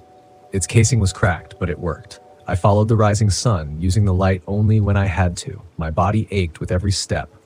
My water was nearly gone. And that's when I saw the road. It appeared over the next ridge, cutting through the land like a promise. Empty, straight. A strip of asphalt that shimmered in the heat like something unreal. I hobbled toward it, stumbling, shoes full of sand, every breath dry as paper. But the moment I stepped onto it, I froze. Because parked on the shoulder, maybe 100 yards down, was a van. A green Volkswagen Westphalia. Mint green, familiar in every detail. It was Willa. At first, I thought I was hallucinating, that I'd made a circle during the night and somehow ended up back where I started. But the terrain was different. The mountains had shifted, the bluffs were gone, and this road didn't exist on my map. There were no markings, no signage, no mile indicators. Just the van, parked in the sun like she'd been waiting. I approached slowly, unsure whether to feel grateful or terrified. Willa looked different. The outside was fine, same scrapes on the bumper, same faded "Get Lost" sticker on the rear glass, but the windows were too dark, like they'd been tinted from the inside, and I couldn't see any movement. When I reached the door, I called out, "Hello?" Nothing. I tried the handle. It opened. The smell hit me first. Stale, closed-in air, mixed with that same metallic rot I'd smelled all night. My hand hovered near the door, my body caught between two truths. This was my van, and this was not my van.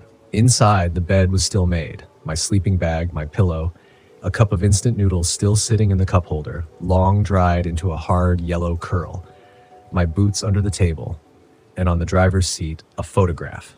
I picked it up with shaking fingers. It was a picture of me, taken from outside the van, through the passenger window. I was sleeping, turned slightly toward the camera, mouth parted, eyes shut. The timestamp on the bottom right corner said 2:14 a.m. last night. I dropped the photo and stumbled back, slamming the door behind me. My breath was coming fast, chest tight. I spun around, looking for a sign of life, any sign. The road was still empty. Nothing moved in the horizon. Then I heard the engine click, the starter trying to turn, inside the van. I hadn't touched the keys. They weren't even on me. I'd left them in my backpack during the hike out. The engine clicked again, once, twice, then stopped, and then the cassette player turned on. Music, scratchy and old, something warped and crackling like a lullaby played backwards. I recognized the song. It was a tape I used to play on long drives, Fleetwood Mac, Landslide, only the voice was slower, the pitch wrong, like someone trying to imitate Stevie Nicks through water.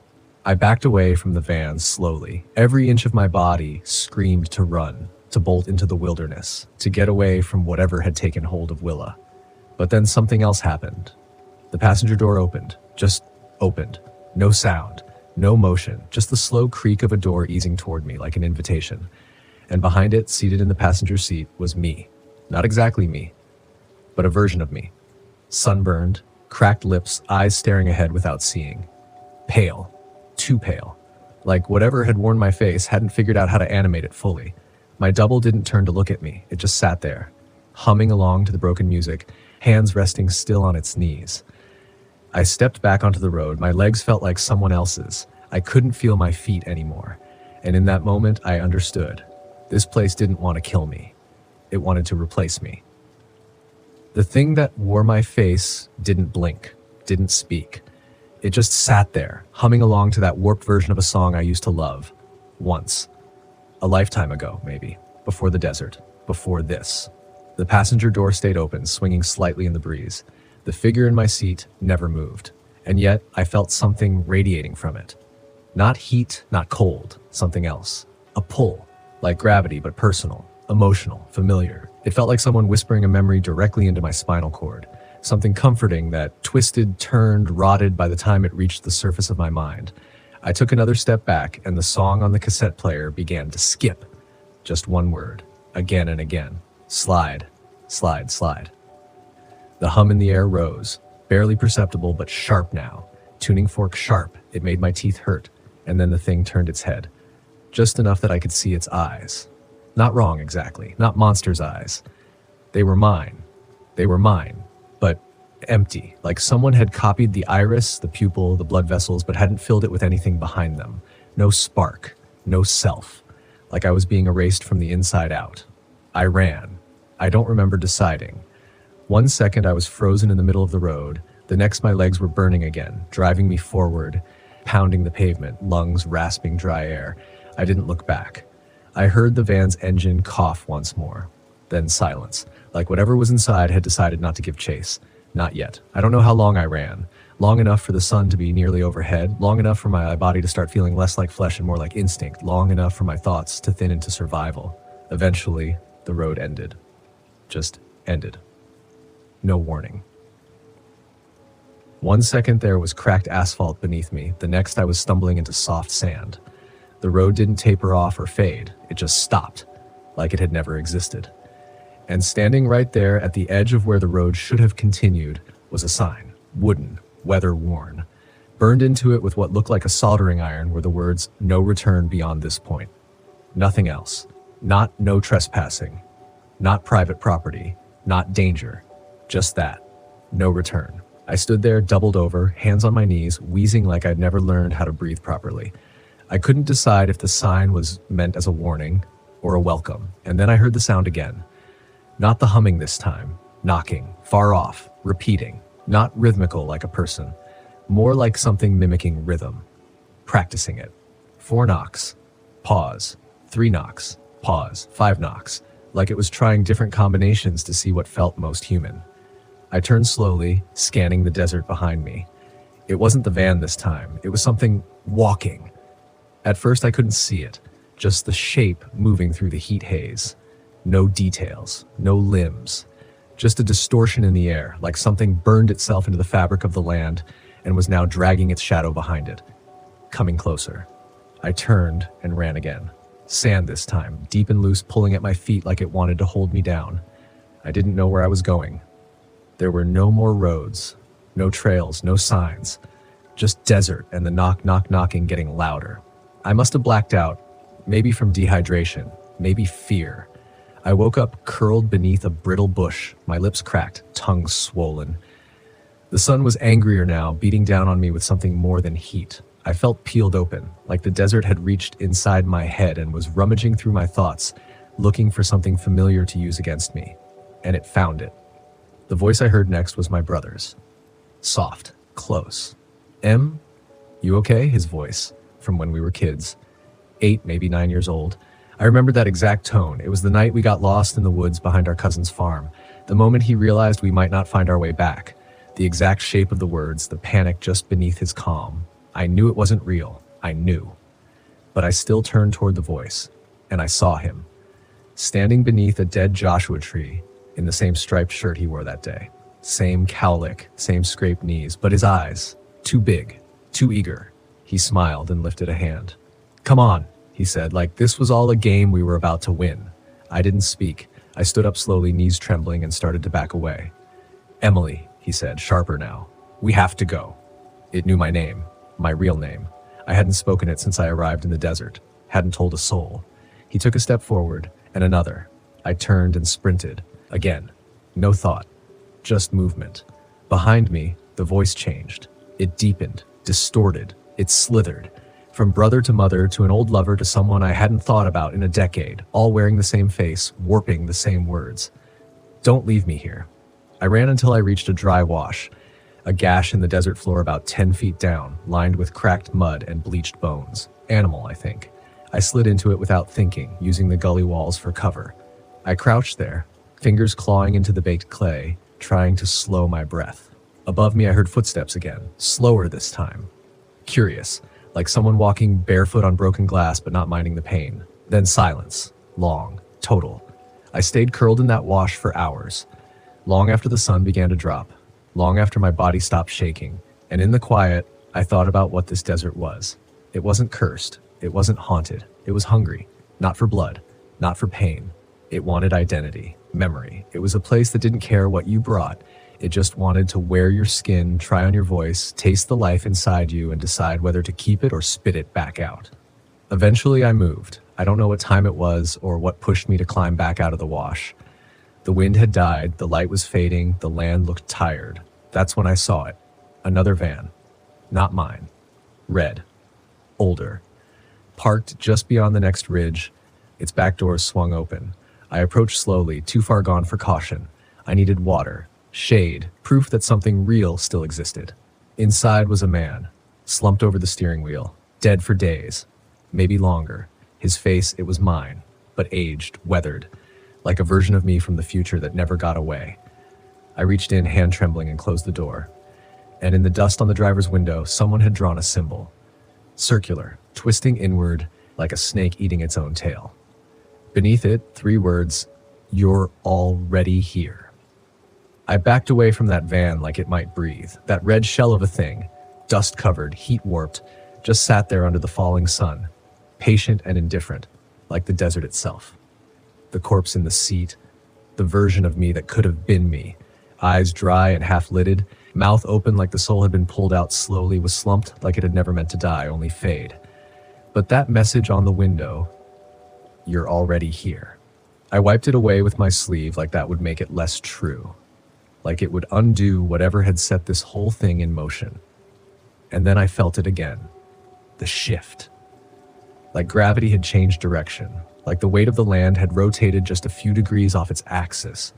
The light flickered, not visibly, not like a bulb, but inside me. Like my body had blinked and missed a second of reality, a skipped heartbeat in the timeline. I dropped to my knees. Something was happening beneath the surface of the world. Something old, something that didn't know language or borders or names.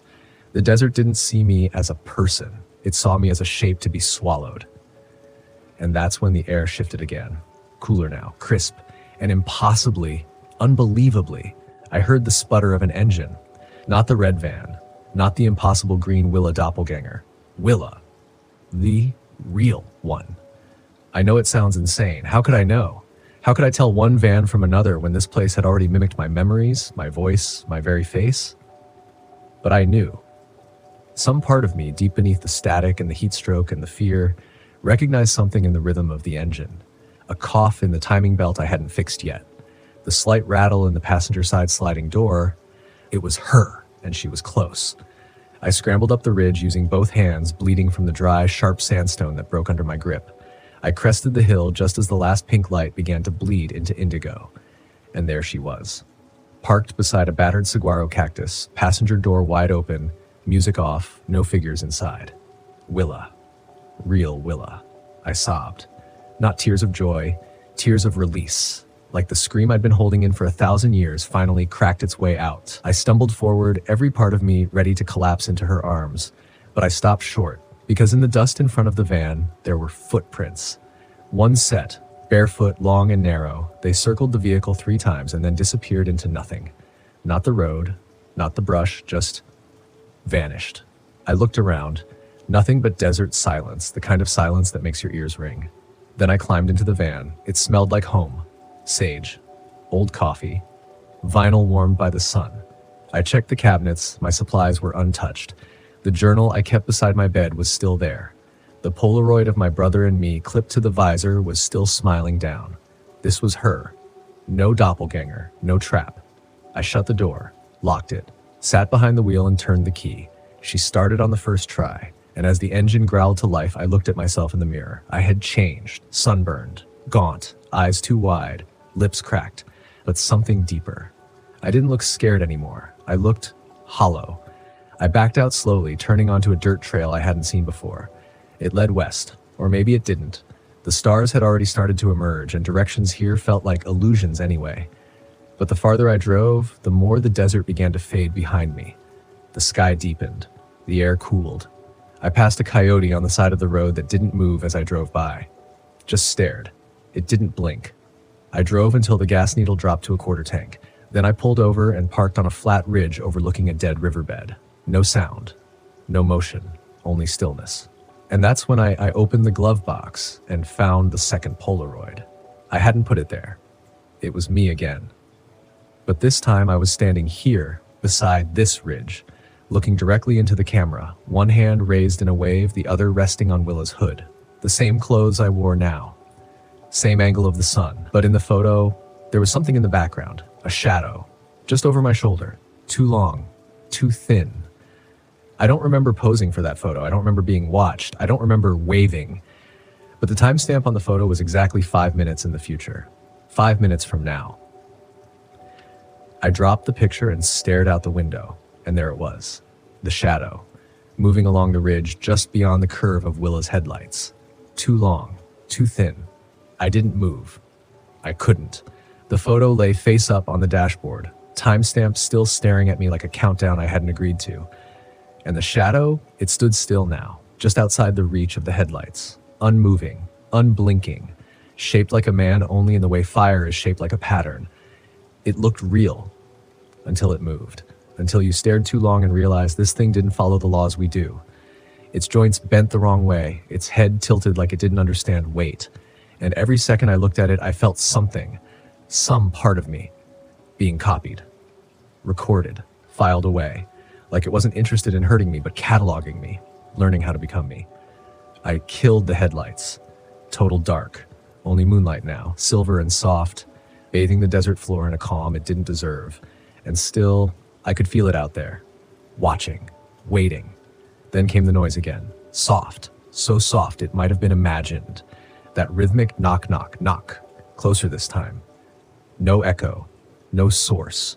It was inside the walls of the van, like it was trying to remember how I sounded when I was afraid. I slid off the seat, crawling into the back, every breath tight as a fist in my lungs. I closed the curtains, one by one, hands trembling. The zipper of my sleeping bag caught on my thumb and tore skin, but I didn't react. I couldn't let it hear me cry. And then silence, a silence so loud it felt deliberate, a constructed quiet. And somewhere in that silence, I heard the faintest whisper. Not in words, but in my voice. Humming. Just like before. Only this time, it was singing the same melody I'd hummed to myself as a child when I was scared. In my closet. Under the blankets. That tune had been mine alone. Private. Buried. And now it was outside my van. Outside me. I slid a hand under my pillow and pulled out the only weapon I had. A rusty camping hatchet I'd never used. I didn't know what I was going to do with it. I just knew I had to hold on to something real. Because everything else was slipping. Time. Memory. Sound. My sense of self felt stretched, watered down. Like the longer I stayed here, the more pieces of me were being auditioned by this thing, this desert, that wanted to perform me better than I ever had. And that's when the scratching started. Not on the outside of the van, on the inside. Under the sink. A slow, curious drag of nails or claws against the aluminum. I crawled toward the cabinet, feet bare, each inch of floor suddenly cold. Too cold, the kind of cold that isn't about temperature. It's about presence. I knelt before the cabinet. The scratching stopped. The silence returned. And then I saw it. Not a creature. Not a hand. But an eye. Through the gap between the paneling and the floor, round, colorless, reflective, it stared up at me. Not blinking. And when I moved, it didn't follow. It just stayed locked on the exact place it had chosen, like I was the one who had shifted, and it was waiting for the rest of me to catch up. I slammed the cabinet shut. Hard. Through every lock I could find. Jammed a camp stove against the doors. Duct taped the gaps. I didn't care that it was primitive. I didn't care that it wouldn't work. I just had to feel like I was doing something. The rest of that night passed like a fever dream. Sweat. Shivering. Dehydrated. My brain running over memories I didn't even know I had. A birthday party when I turned 7. My mother holding my hand the day we buried my father. A storm on a camping trip when I was 14, trapped in the van for 6 hours, wind howling like wolves, and through it all, the hum, that same melody, just outside the wall of my mind. At some point, the sun rose again. I don't remember sleeping. I don't remember blinking. I just remember the light, the color returning to the world in pieces, not all at once, like the land wasn't done deciding what it should look like today. And when I stepped outside, because something pulled me to, I saw footprints around the van.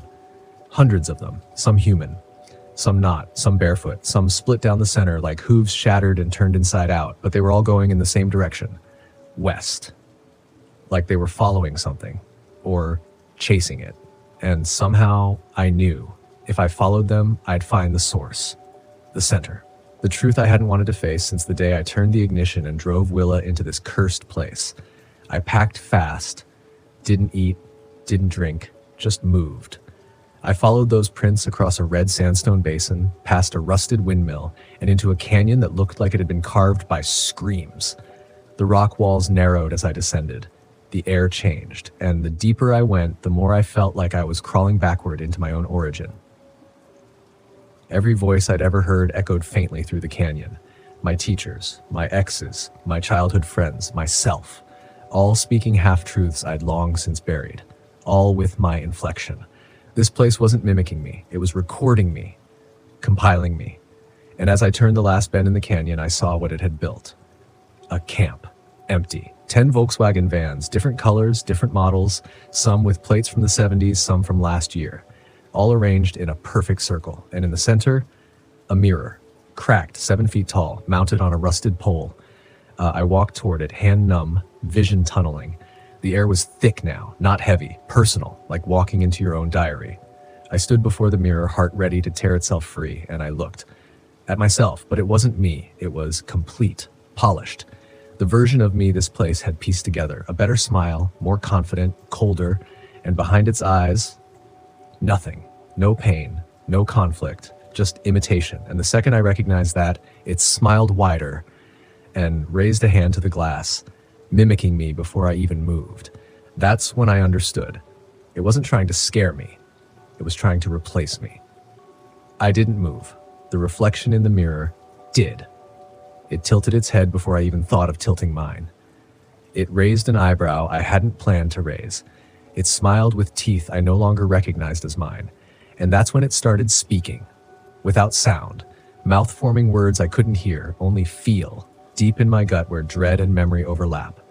I don't know how to explain it, except to say, the mirror version of me wasn't speaking to my ears. It was speaking to my place in the world, like it had found the thread of who I was, and now it was giving me the option to let go, to hand it over, and vanish. My knees buckled, I fell into the sand, and for a few seconds I almost gave in, because somewhere beneath the fear, beneath the acid hunger of panic was peace. Cold, absolute peace. The kind that says, if you give up now, there will be no more choices, no more pain, no more wondering who you are, what you're meant to be, why you hurt the people you love. You'll just stop. It was the most seductive thing I'd ever felt, and it wasn't mine. It belonged to this place, this desert, this mirror. I don't know where the strength came from. Maybe it was instinct or anger or the last shivering ember of defiance, but I stood. I walked up to the mirror.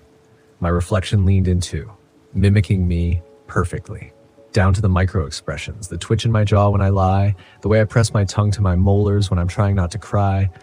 But this thing didn't feel like me. It felt like a performance of me, a puppet strung together by pain and history and stolen breath.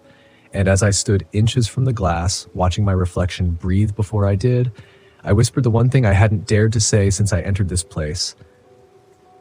You don't know me. And it blinked, not fast, not startled, studied, like it had never considered that truth, that it had failed. I drew the hatchet from my belt, the one I'd clung to like a lifeline all night long, and without giving myself time to hesitate, I swung. The blade met the mirror, and the mirror did not break.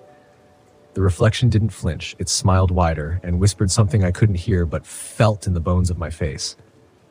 Then the mirror began to hum. That same melody, that private, secret tune from my childhood, but this time layered. Other voices joined, too many to count. A chorus of the dead, the disappeared, or all the versions of me that this place had failed to turn. I couldn't stay. I ran, back through the canyon, past the rusted windmill, over the cracked print, dried blood and false moons. I ran until Willa came into view. My van. The one that still smelled like me. I threw open the door, shoved the keys in, and she started with a gasp like a drowning person catching breath. I floored it. Didn't look back, didn't check the mirror, didn't try to understand the symbols carved into the rocks as I passed, runes, letters, or scars. I just drove. And then I saw the road again, not the trail, not the illogical loops and dust circles the desert had swallowed me in. The road. Black asphalt, yellow line, and a sign. Route 191 North. The real world, the map, the exit. I didn't stop driving until I hit a town called St. John's. Tiny place, fewer than 4,000 people. Old gas station, one motel. A woman who looked like she hadn't smiled in a decade poured me coffee without asking what I'd been through. She knew.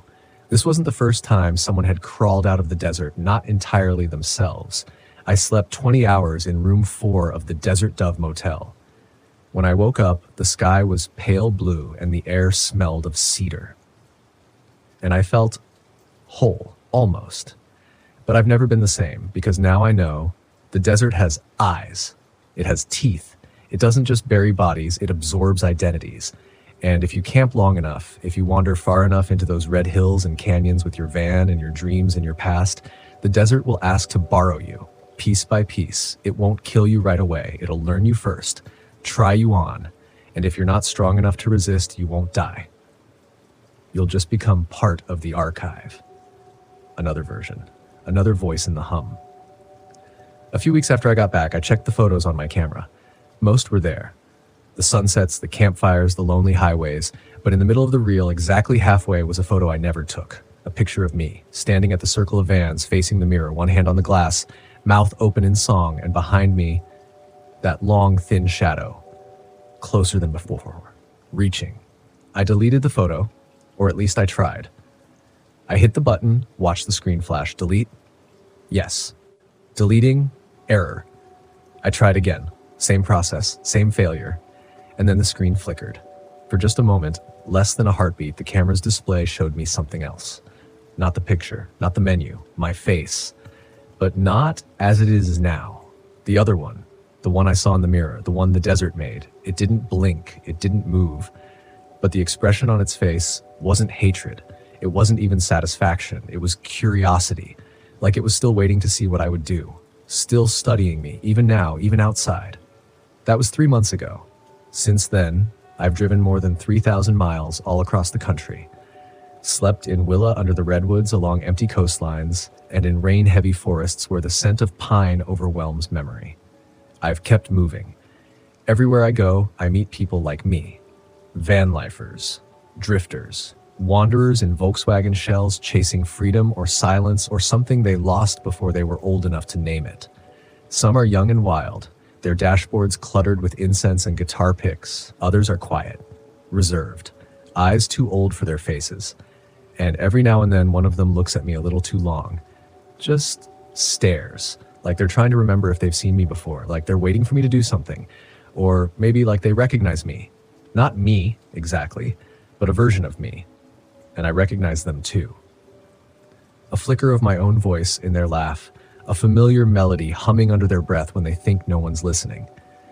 It makes me wonder, how many of us came close? How many of us wandered into the teeth of that place and almost didn't come back? How many didn't? The desert doesn't hunt. It doesn't chase. It waits. And it asks. That's the worst part. It asks so quietly you don't even realize you're answering until your voice is gone, until your image is walking without you, until you look in the mirror and the face staring back is already halfway gone. That's what makes it dangerous. Not the heat, not the isolation, not the creatures or hallucinations or even death. It's the invitation, the quiet pull of surrender disguised as stillness. The question, wouldn't it be easier to let go? And the truth is, sometimes it would, but I didn't. Not then. Not yet. And maybe that's the lesson I was meant to learn. Not how to survive, not how to fight, but how to remain. Even when something in you wants to be copied, erased, rewritten, stay. Even if your voice shakes. Even if your hands forget how to hold a map. Even if your memories come back broken and the road doesn't feel like yours anymore. Stay.